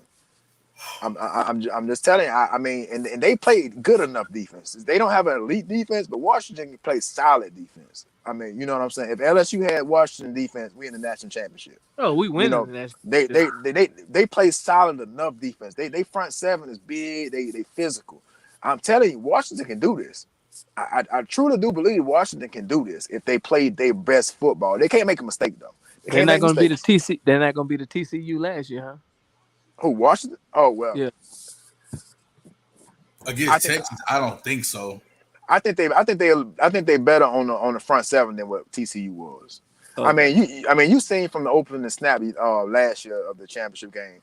You knew TCU didn't belong on the field with them. You Right. seen it Right. like it was like okay. Like I knew it going into the game. I'm like, there's no way that they're gonna match up because man, Georgia last year was different. And I think that influenced the committee about Florida State with that third string quarterback. They don't want what happened with TCU. Hmm. They just I don't want to believe it. see it. And they're not giving those kids an opportunity because of TCU. Let me read the comments real fast, y'all. The bull shout out to my boy Boss Man. He said the Bulldogs uh, almost lost to Auburn, and the Bulldogs can't stop the option, but they did uh, Florida State wrong. Shout out to him. Miro, just another Jalen Hurts. That's not a Yeah. bad comparison, to be honest with you. Though. I mean, I don't Yeah. know He that. just I, can't I throw the mean, ball. He can't. Yeah, Mero can't throw like Hurts. no, that's not even close. I think he can develop into that because Hurts was kind of like they very similar though. That's a good comparison though because I don't know if you remember, but Hurts was benched for Tua because of that. Right, Because right, right. Saban thought that Tua can scratch the field a little better than what Hurts could. But you seen what Hurts became, especially last year. Hurts was on another level in the NFL last year. I mean, he was throwing That's the what a ball in the coach would do spots. for you. That's what a coach would do for you. That's what a coach would do for you. Shout out to everybody that's on the live right now. All the scores at the bottom, Louisiana's championship game, all the scores at the bottom. Shout out to all the champions, man. Let's move along because it's getting a little later in the live. But I think it's red. Just wrap things up. To this year, it showed, and I seen somebody say that one of the college football playoff committee members' brother works at ESPN. Is like a big time guy at ESPN, and they saying there's some type of correlation there because ESPN knew that if they picked Florida State, I think they say they'll lose up to millions of dollars if Florida State would have got into the college football playoff because of the deal the SEC got with ESPN. Now that's a conspiracy that's out there. Don't That quote me that's on that. Go ahead. that sounds true. Because SEC, I'm thinking you cannot play a playoff without an SEC team in there. And because of Alabama beat Georgia, if they wanted to rig it, Georgia should have won to keep Well, the yeah, SEC in there. Georgia could have took care, and I think Georgia was the better team though. To be honest with you, but like I said, Absolutely. you can't rule out Nick Saban and Alabama. That's why I think they are the favorite in this playoff. You can't rule them out, man. I mean, talent wise, I think this is one of the most least talented Nick Saban teams I've ever seen. They not. I mean, if this was a Nick Saban team from 2020, some of the mid 2015s and that little era, they run away with this thing. If this was a team that Nick like the what's that Smitty, if this was Smitty years or Devontae Oh Smith, yeah, they run away with it. they run away with this thing. We're not even talking about anything right now. If this was a normal, this is not even a normal Alabama team. This is one of the most least talented Bama teams I've seen in a long time. Seems like it's Liberal, just a team they put together. yeah, it's not. It's like you only maybe can name one of their receivers this year. Like I don't even know who their running back is. Not off the top of my head. I mean, like it's one of them years where they not that talented. So I didn't even think that they would get this far. But here we go. Saint Nick somehow squeezes in the playoffs, and here we are, bro. I mean, it's almost like deja vu or something. Like it's like, man, really? Like, I can't believe Bama's in this position right now, but they are. They snuck in over Florida State. It's a travesty, bro. It's a trap. what keep playing in my mind is when they went to the video of Florida State getting the reaction Yes, of them not making it. Bro, that was heartbreaking for any athlete. I don't care if you ever played anything, soccer, badminton, anything. If you play any sport, you was heartbroken by what you seen when that camera panned over to Florida State, and Mike Norvell. It had like I seen Mike Norvell on there. He kind of like try to comfort the team. Like, what do you say to your team in that situation? that's what Like, I was what? going to ask you. You That's coach a lot tough, of bro. players, right? What do you tell? What do you tell the team? What That's is your tough. message to the team after that? I That's tell them tough. let's start a ride. I say let's go start flipping cars over. Let's start doing something. I mean, what I'm gonna tell you, I don't know what to tell them. I What don't if know they if I can keep boycott? my What if cool. they boycott the bowl game? How would that make them Somebody lose money? said that, but What if they boycott? oh, you know what? Make them lose money. That's something that I only reason why I say they probably won't do that is because then you cheat some of the scenes that might need to get some tape out there. Right. Final game, just like we talked about with Jayden Daniels. You know what I'm But I saying? I don't think think the team would care after doing them like that, man. I wouldn't even care if I was a senior. me neither. And what's the point anyway, right? I mean, Right. you got cheated so bad, and it just man, I would not be mad at them if they did that. A lot of people would have a problem with that, but they had a problem with Kaepernick kneeling, so they have a problem with that. So but I think it would be justified. You know what I'm saying? So it Absolutely. it I think that's a way that they should think of. At least what I would do some type of protest. Maybe not. I'm not sure if I won't play the whole game, but let's say I won't put my starters out there. I won't put anybody on the field to the second quarter, whatever. You know what I'm saying? Just to show them, we're not gonna give y'all the game that y'all wanted. You know what I'm saying? And Right. and, Absolutely. Right. and I think Georgia will probably be in cahoots with them with that. You know what I'm saying? It's like, I think they understand from a competition standpoint. Like, I let them go out there and just play against air for the first quarter, at least the Make it first like couple drives. make it like a Pro Bowl game. Yeah, exactly. Exactly. Like I think they should get with Georgia and be like I said, just hey, look, we're gonna bring each other to the ground. The Pro Bowl is almost unwatchable now. We're just gonna wrap up, and I'm gonna gently place you on the ground, something like that. I don't know. It's all joking, but at the same time, bro, I would not be mad at them for doing any of that, man. But let's get into these things. Let's switch gears, man. Florida State got robbed. That's the what was the summary of this conversation. Florida State got robbed, man. So the Saints handled the Panthers, man. And Coach, I think you finally getting to see some Saints football now, Coach. Uh, Man, Uncle Darren, we kind of touched bases on this. What was your takeaway from nah, finally getting to see the Saints, man? you want me to tell you the truth, bro? I did not watch not 1 second of the game today because when I left New Orleans, I had to come back here. I got selected to coach in the All-Star game, the Red Stick Bowl, and I've been dealing with that Wow. all day, bro. So I ain't had time to watch not one single play from the Saints game. I saw that they won, but I saw some people saying that they should have won differently. Derek Carr really didn't do nothing, and they said they were booing him every time he came off the field. So I don't know what really happened. Well, let me tell you something. You didn't miss much once again, man. It was probably the most horrible quarterback play I've ever seen in a game. But between two quarterbacks of both of the teams, it was horrible. Well, Yeah, can I give y'all an unbelievable stat from Derek Carr? Derek go ahead. Carr had 37 yards passing with 8 minutes left in the fourth quarter, I think, or Yeah. third quarter. Third quarter. 8 minutes left in the third quarter. I think he had 37 yards passing. And he finished the game with, where's my notes?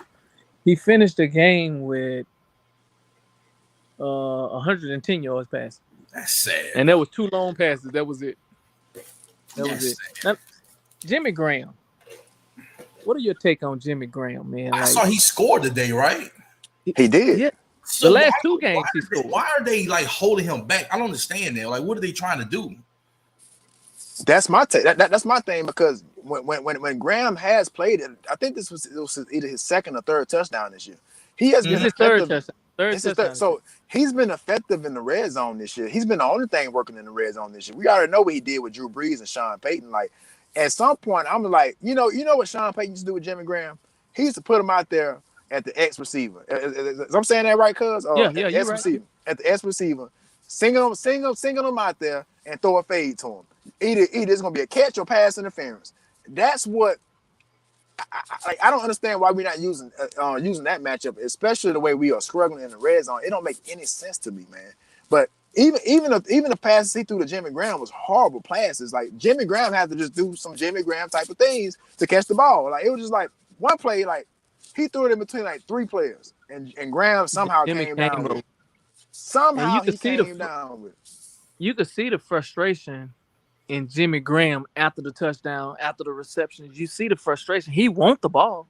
Yeah. I don't know why we're not getting it to him. And he still looks like he got like 4 or 5 years left in him. I'm not even joking. Like his body looks good. He can still move. He definitely can still catch the ball. I mean, I thought Graham might have been done. I think one of the worst things the Saints ever done, and I said this on the message board. One of the worst things the Saints ever did was trade away Jimmy Graham. I think that was one of the most costly moves the franchise has ever made. But it wasn't on the Saints. Jimmy Graham was just greedy then. Yeah, he was He just wanted to selfish be. at the He time. just He wanted wanted to that pay money. wide receiver, and we wasn't gonna Yeah. pay him wide receiver. No, He but wanted wide I don't receiver. know. I don't know if y'all heard the interview he did with Pat McAfee. He said that it was more of Sean Payton. He said he wanted to stay in New Orleans. Now I think it was something of this. He said he wanted to stay in New Orleans, but Sean Payton kind of wasn't didn't want to go that route. Sean Payton felt like he needed help on the offensive line, so that's why they made that trade. They traded for Max Unger. Remember, they traded for Max Right, Unger in Seattle, and he retired like 2 seasons after that. Max Unger. I don't know if y'all remember that.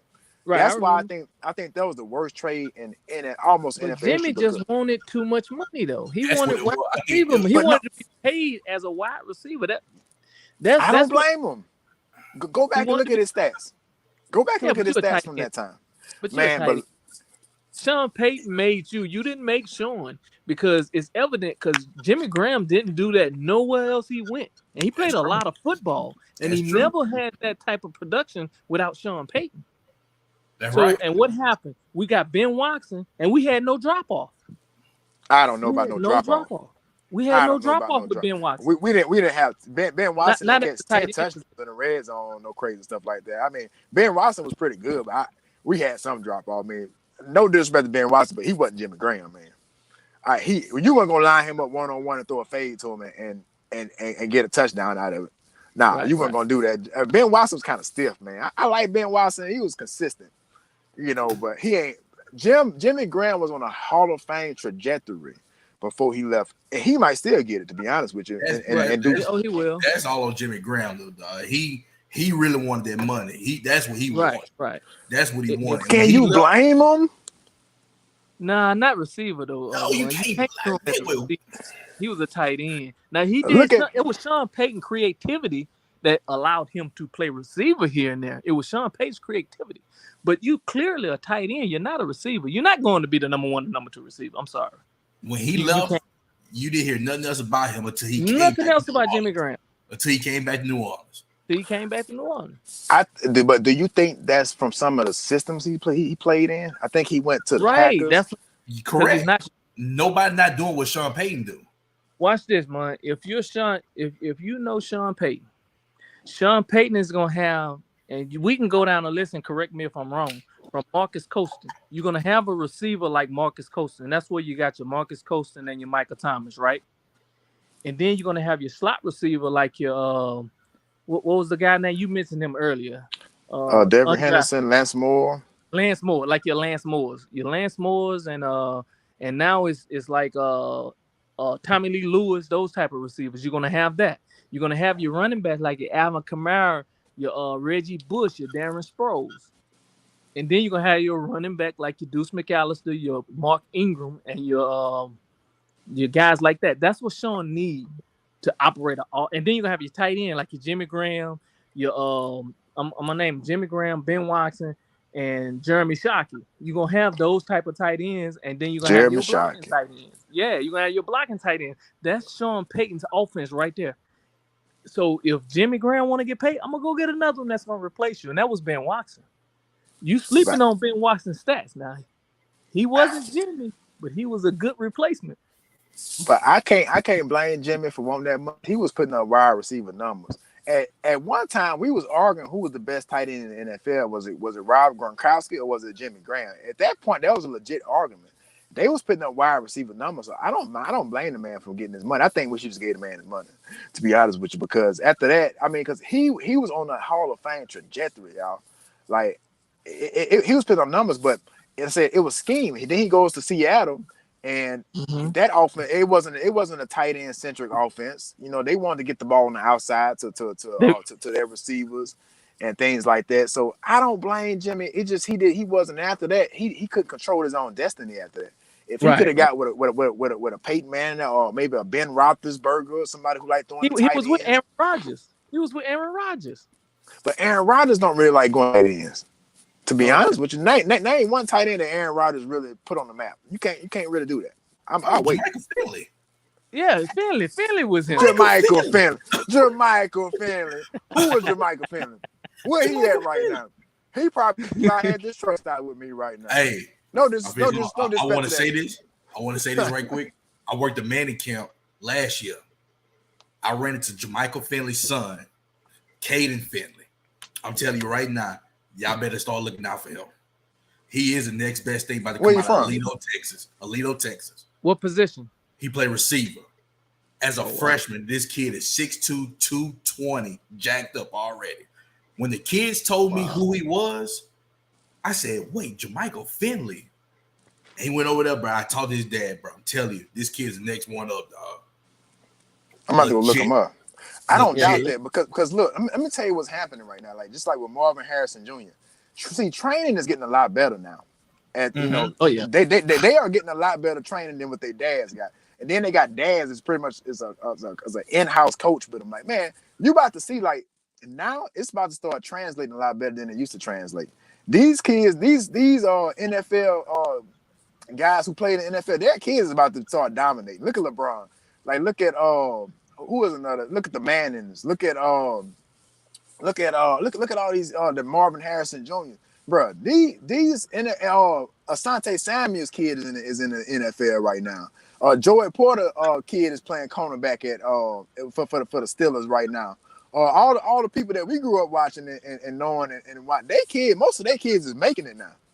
You know what I'm saying? Like you about to start seeing that. Like that don't surprise me at all because training is getting a lot better.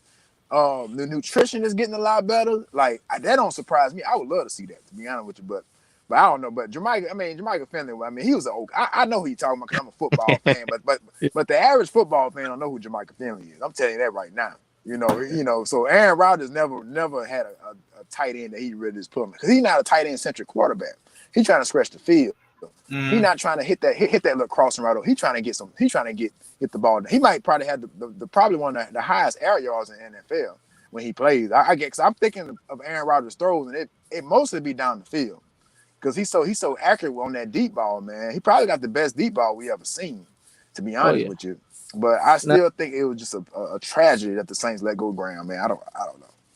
Okay, now not to change gears, but got another question for you. Go ahead. Derek Carr. Locker room guy or not? What transpired today with him and Eric McCoy?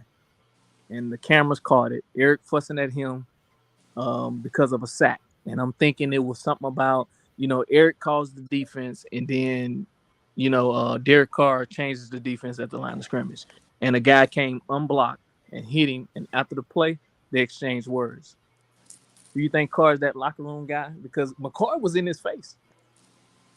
Damn, I'm gonna let Coach Maryland. I didn't see all that. I didn't see that. You didn't see that, man? The only sack I didn't see that. Only sack of the game. I'm be honest with you, I fell asleep on that game. Oh, that's how bad it was. I fell asleep for at least about a good half a quarter for sure. Like it just not. It's nothing. I would have never done it in the Drew Brees era. Never would have done it in the Drew Brees era, bro. I fell asleep like half a quarter. Guy though, because he getting into it. Okay. Like the guy, he got into it with Olave at one time. Am I correct? I want you to tell the story that you told me when he was in the Raiders locker room. So and that's gonna answer your own question for you. Tell us about the time with the Kaepernick situation in the locker room with Derek Carr. Well, yeah, I saw a video. I forgot what I sent you the video, and it was a Breakfast Club. Exactly. Yeah, it was a Breakfast Club, and do you remember it? Because I can't. It's been a while, and I think I do remember.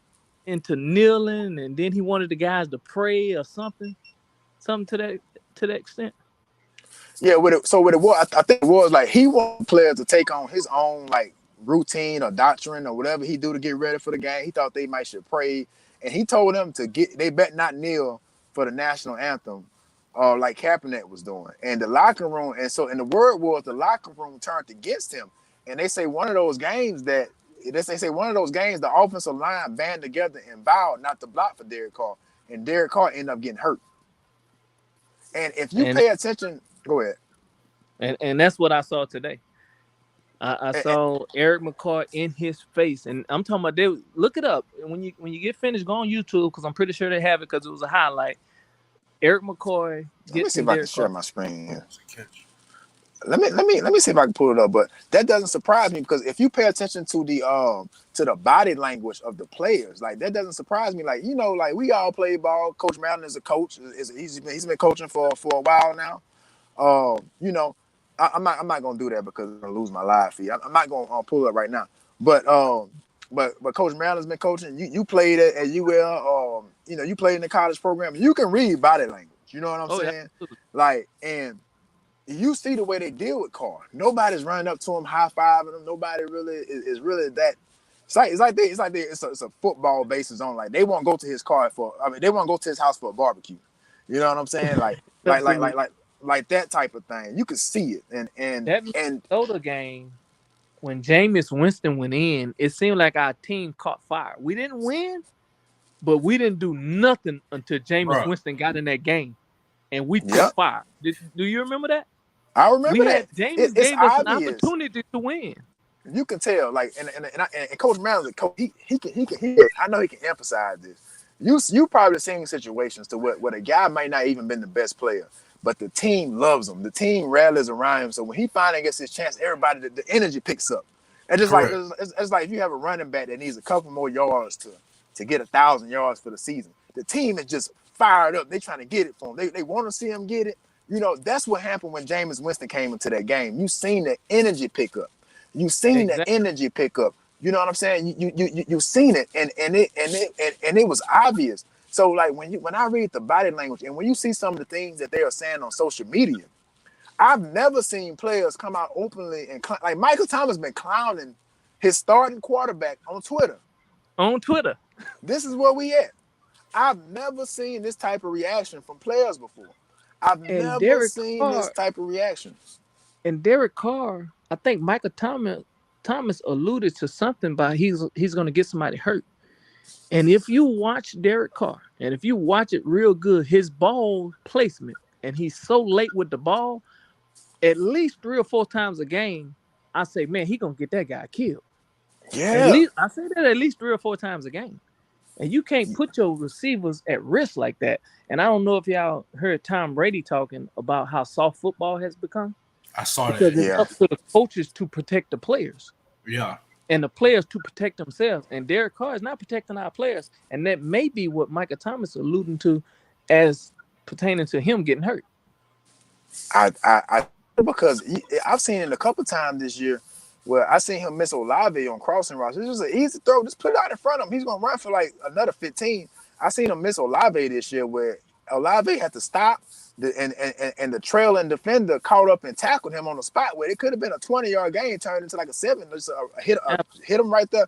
And you see that a lot. Wherever Derek Carr throws the ball, that's where it stops it. I'm Do telling you you, remember when Shaheed got hurt? Do you remember the play? I can't recall it He had to specifically. catch the ball. He had to catch if Derek Carr would have put it in front of him, he would have scored, right? You said Right. he'd either got tackled at the 5 or he would have I scored. think that's who it was. I think I But said he put Olave the ball instead. on his back hip, and I think that's the play he got hurt on. Yeah, man, it's just not good. And Saints fans are starting to what type of fan base we are. The way there's LSU, it's all the same fans. LSU, we all the same people. And you know how we are. When we don't like something, we gonna let it be known. We We wear on our that. we wear our pride on our sleeve. It just how it is in Louisiana. And we're in some dangerous territory with the fan base right now. That's why I'm just so surprised they have not tried to make a change at quarterback. It's like, what are you trying to prove? I Right. think it's to the point. Like, I think you're just trying to prove that you made the right decision, but we all see it was the wrong decision. Just suck it up. Just like San Francisco had to do with what's your boy they traded to Dallas? Correct. Trey Lance. Trey Yeah, You Lance. Trey know, Lance. Trey like Lance. they had to admit that they made a mistake and they traded him. Like I know nobody's gonna trade for Derek Carr right now with that contract. But I mean, at the end, it just made me think like, what was we thinking? Like, it's not like Derek Carr was ever a top 10 quarterback. No time in his career was he They probably should ever never a top signed 10 Derek quarterback. Carr. They should have rolled it out with Jameis Winston. Yep, DA got something against Jameis Winston. He really do. He really got something against Jameis Winston. That dude is a fan favorite.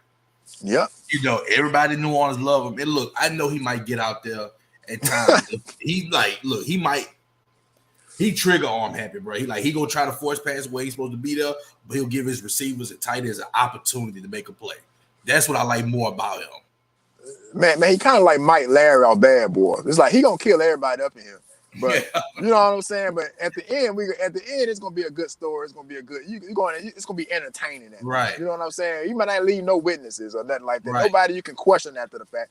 But at least he goes out there and give us some type of energy. You can just see it and just like it's beyond me that the coaches can't see this. Like and like Dennis Allen gets in the press conference and act like Derek Carr is having a Pro Bowl season or something. You know, it's like, are we that much removed from what you saying versus what the fan base is saying? Right. Like we some intelligent football people down here in the South, bro. We watch football. We don't just clap and cheer and root for them. We know football down here. The average fan, I remember Jayden Daniels came out and said that. He said the people down here actually love football. They actually care about football. Like he was surprised. I remember he said that in the interview he did. So the people down here really care about football. And and Brian Keller said there was some intelligent football fans down here. And that's we see this. And like you said, Jameis is the obvious fan favorite, man. So I just hope going into who do we got next week? Do y'all know at the top? I know Unc I might think know. it's the Giants. I think so. I think it is the Giants. So I don't know. I would not be surprised if they beat us. To be straight up honest with you, they got a little better quarterback play than if Kyle Lynham had better quarterback play, we lose this game, man. But look, y'all, we at the 2 hour mark. I'm gonna let Coach. I don't want to overlook what you said. You said you coaching where now? We're gonna give you the flow, man. Oh yeah, I'm coaching the Red Stick Bowl this Saturday at Zachary High School. So basically it's all the the best of the best in Baton Rouge. Some of the top athletes from and players from from other schools in Baton Rouge and Livingston area, Central Parish area. So got like a little all-star team going together. So this is my first time doing it. I'm pretty excited about it, man, just to see different kids and other programs, see how they work ethic is and try to put it all together, man. So I'm pretty excited about that. Best of luck to you, Coach. Best of luck to you, man. If that's somewhere I can screen that game, let me know. I would love to see that.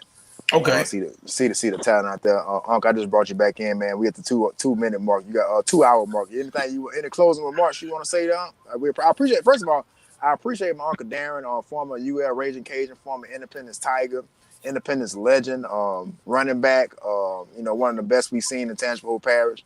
Anything you want to see, man? I definitely appreciate you joining the show, huh? Yeah. Look, just one more thing, man. I just got to close it out with these playoff hopes. I just want to hear y'all thoughts on these playoff. Even though we're having a real bad season, Bucks sitting at 6-7, Falcons sitting at 6-7, and we're sitting at 6-7, right? And say we go it on and win every game, but we end up 9-8 and make the playoff. What would you want to see? What do I want to see for? If we end up 9-8, I hope with we don't end Michael up Thomas, 9-8. look, Michael Thomas coming back, Shaheed coming back, and somehow they let Jameis Winston get in there and Jameis take fire. I would really love to see that. Because I don't see everybody like buying into Derek Carr. Like I said, I didn't see the game today, but I was reading some of the comments on Twitter and stuff. They were just saying how they were just booing this man constantly. Every time he came off the field and stuff like that, man, that bring your play down some. And I just feel like, man, somebody like Jameis Winston, bro, like a fresh breath of air for that offense. Somebody that's going to try to keep everything entertaining and stuff like that and keep the fans more engaged too. Like I said, one of the things I had said earlier, man, I really believe he will give his receivers a chance. He will put the ball, even though it probably won't be perfect like everybody wanted to be, but at least he will try to give them a chance and make a play. And I'm just saying this, if Jameis Winston, if the Saints somehow sneak into the playoffs, and Jameis Winston, be the starting quarterback, Bro, I can see the Saints, probably winning maybe a game or two, honestly. It's possible, but what makes y'all think? Now just hear me out. If we haven't switched to Jameis Winston yet, what makes you think we gonna switch to him now? Like, I'm gonna be honest with you, I hate to I hate to put injury on anybody, but I was hoping Carr was hurt enough to where to where he would not return. I hate to say that on my platform, but as a Saints fan, I was hoping he was hurt enough to where he wouldn't play no more. I mean, 2 concussions. I want to know? I want to talk to the doctor. How did this man clear himself from a second concussion? Usually, when they had that second one, they got to sit out a couple weeks. Correct. How is he keep getting cleared from these injuries? He had Correct. a shoulder injury, a rib injury, 2 concussions. How? I agree. Is we bankrupt in New Orleans? Like, do we got to go get some of this money back from Derek Carr to put you know what I'm saying? Like what? At this point, like my Uncle Dan made a good point. I think that's very possible. But what makes y'all think? I think they might go to Taysom before. I think Dennis Allen guy that got it out for Jameis Winston that bad. I think they might go to Taysom Hill before they go to Jameis Winston, to be honest with you. And we all saw how that went. Taysom Hill is not a starting quarterback. That just call it ace of ace. Let's call it ace of ace, a spade of spade. Taysom Hill is not a starting NFL. He can do that quarterback power, a little wildcat. That's about it. Right. I remember had a game when Denver had a cornerback started at quarterback one. I think this was the pandemic year. It was the worst quarterback player. It was even worse than the day. It was Taysom, and it was that guy from Denver. He was like a cornerback or something like that. He played a high school quarterback or something like that. That's what today looked like. And what makes y'all think that they gonna put Jameis Winston in this game? Long as Derek Carr, long as he can barely, be on the field. Like I said, DA got some. DA got back, huh? Here's my thing. Can you hear me? I can hear you now. You back now? Okay. Here's my thing. I said the playoff because it's very well possible we're going to make the playoff. It's possible because of our division. Our division sucks. Yeah. Our division sucks Don't get my hopes just high. like last year. So it's possible we're going to end up making the playoff at either 9-8 or 8-9. We're going to make the playoff.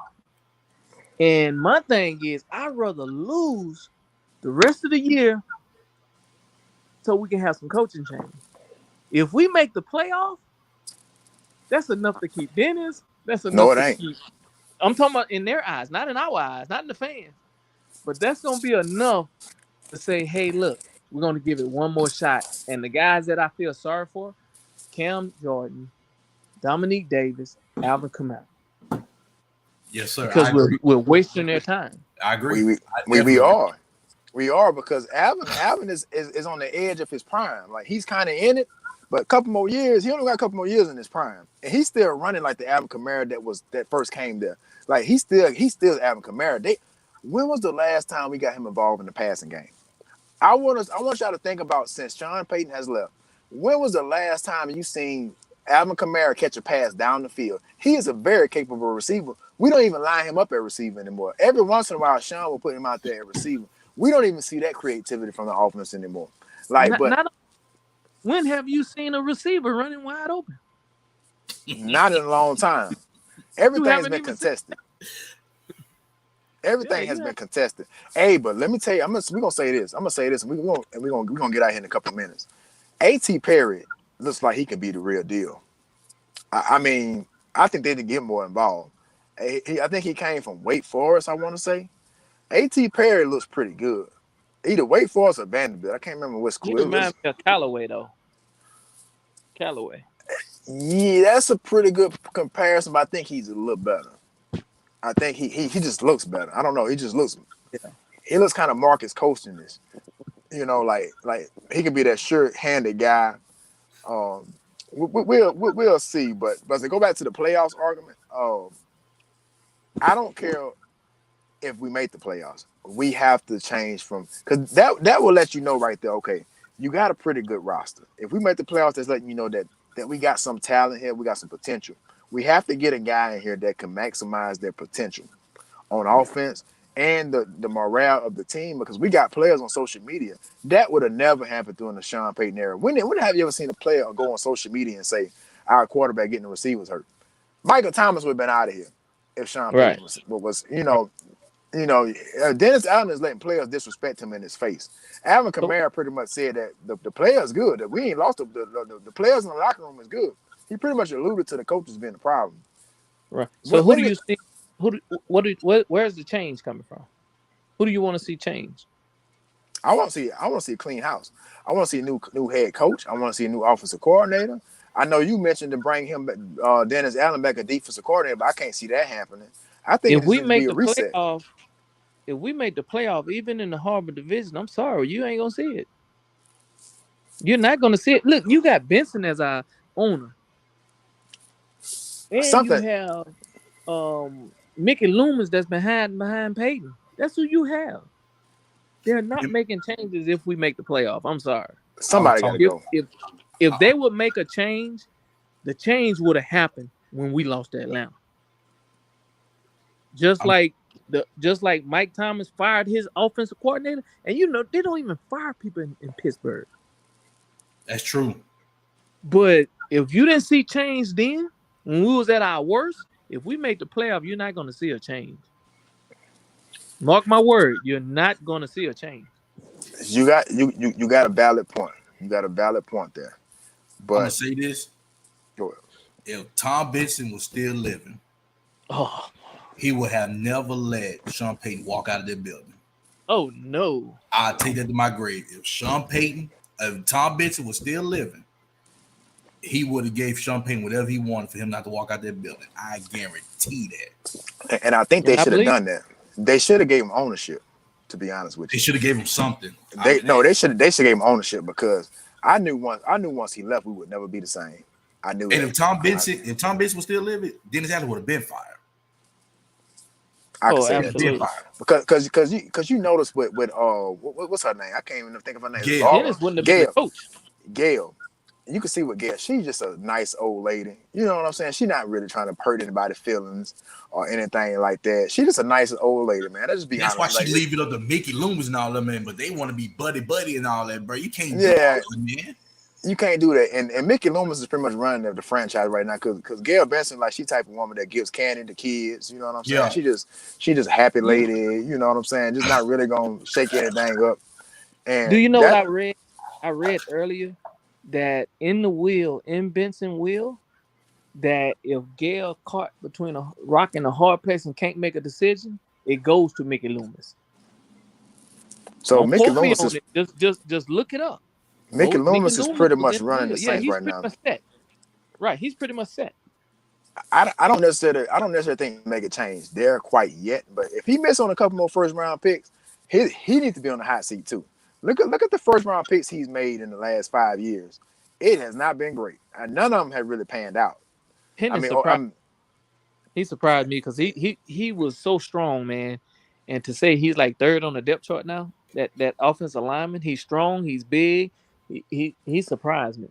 not only him, but look at Peyton Turner. When the last time is Yeah, Peyton Peyton. Turner still on the team? I haven't Honestly, seen. like, is Peyton Turner on the team? I have not heard his name since he's been drafted. Look at the picks we made recently. Look at the picks we made recently. It's not look at the picks on the offensive line. Our whole offensive line is first and second round picks. They can't block anybody. I mean, Yeah, I mean 51. What today, Caesar Reus, whatever Louise. Louis. Yeah, that's a Yeah, tongue twister for me too. he's But uh he's horrible. he's horrible. He's horrible, man. But I just hope things get better, man. I think we're gonna leave it at that, y'all. Look, I appreciate y'all joining me. Oh, you gotta come in. How you gotta come in? Holler at us, man. This was a good I think this is one of the best lives we ever done, to be honest with you. I appreciate you for having me on. Enjoyed it, and coach, congratulations on that All-Star coaching pick. Oh, And appreciate that, man. Appreciate that. Hey, most definitely. I had some type of way to throw some flowers over there to you, man. But we keep going, man. Keep going. And I hope one day, I hope I don't get in trouble for saying this. I know you over there at U-High. I just hope that LaRonda job open up one day for you. I would love to see you back at Tashville Parish, man. I just hope one day that LaRonda job opens back up. I'm gonna put that out there in the universe. You ain't gotta comment on that. You ain't gotta comment on I ain't gonna that. say that. I just hope and pray I will come join your staff. Put it like that. our person to come out there and join your staff. I just pray that LaRondra job open up for you, man. Look, we appreciate you, bro. Congratulations to you. Shout out to your U-High Cubs, man. We hope y'all be back next year. Right in the thick of things, man. Like I said, we're gonna go and close things out. Yeah, I appreciate y'all joining me, man. No, appreciate y'all, man. Y'all be cool. All Already. right. All right, man. Once again, man, I appreciate y'all joining North of the Lake with your boy Money Mon. This was episode 13, man. We've been doing this for over 3 months now. We're gonna keep going. We're gonna keep going. I thank y'all for y'all continued support. Thank y'all for all the comments in the comments, man. Shout out to everybody that was in the comments. Shout out to Boss Man, my boy Marco. Shout out to Adrian Cyprian, Miss Siltanese. Shout out to Andre. Shout out to Kenny. Shout out to my coach James Gilliard was in my life. Shout out to Coach Gilliard, my high school coach, former LSU Tiger. Coach Gilliard was my high school coach. Shout out to him, man. Coach, I want that interview, Coach. I know your brother told you. I want that interview, man. I'm gonna reach out to you soon, man. Shout out to my coach James Gilliard. Taught me a lot about football, man. Thank you for joining in for your boy North of the Lake with Money Mon. This was episode 13. Please like, share, subscribe on YouTube. That's NOTL Mon on YouTube. It's at the bottom of the screen right now. NOTL Mon on YouTube. Like, share, subscribe, please. Hey, y'all keep supporting me, man. I appreciate the continued support. Shout out to Coach Maryland on getting into the All-Star game as a coach in the All-Star game. Shout out to Coach Maryland in the U-High Cubs. Shout out to my uncle Darren Brister, former Independence Tiger. Came over here and gave us some insight and some takes. I appreciate y'all support. Man, continue to support me. I'm gonna continue to keep going. I'm out here on the road. Y'all pray for my safe travel. I pray that y'all have a prosperous week. Tomorrow is Monday. Monday is a work day. Work hard. Do what you got to do to provide for your family. I know I'm about to. I'm out here in Connecticut. It's raining and everything. So y'all definitely pray for me for safe travel. I pray that y'all have a great week, man. Thank you for tuning in for another episode. Y'all go get it. Y'all go get to that bag. And I'll see you next Sunday, every Sunday at 7 p.m. Screaming on Facebook and on YouTube. I'm trying to get the Instagram so all my high school athletes, please bear with me. I know y'all on Instagram, so shout out to y'all. Once again, all our Niamey Fitness athletes, all our Tangible Hope Parish athletes. Shout out to the state champions, every school that won the state champion from 1 through 5A, non-select or select. Congratulations to y'all. If y'all want to come in here and celebrate y'all victory, I'm here for y'all, man. Y'all have a good one. Y'all have a good week. Thank y'all for tuning in once again, man.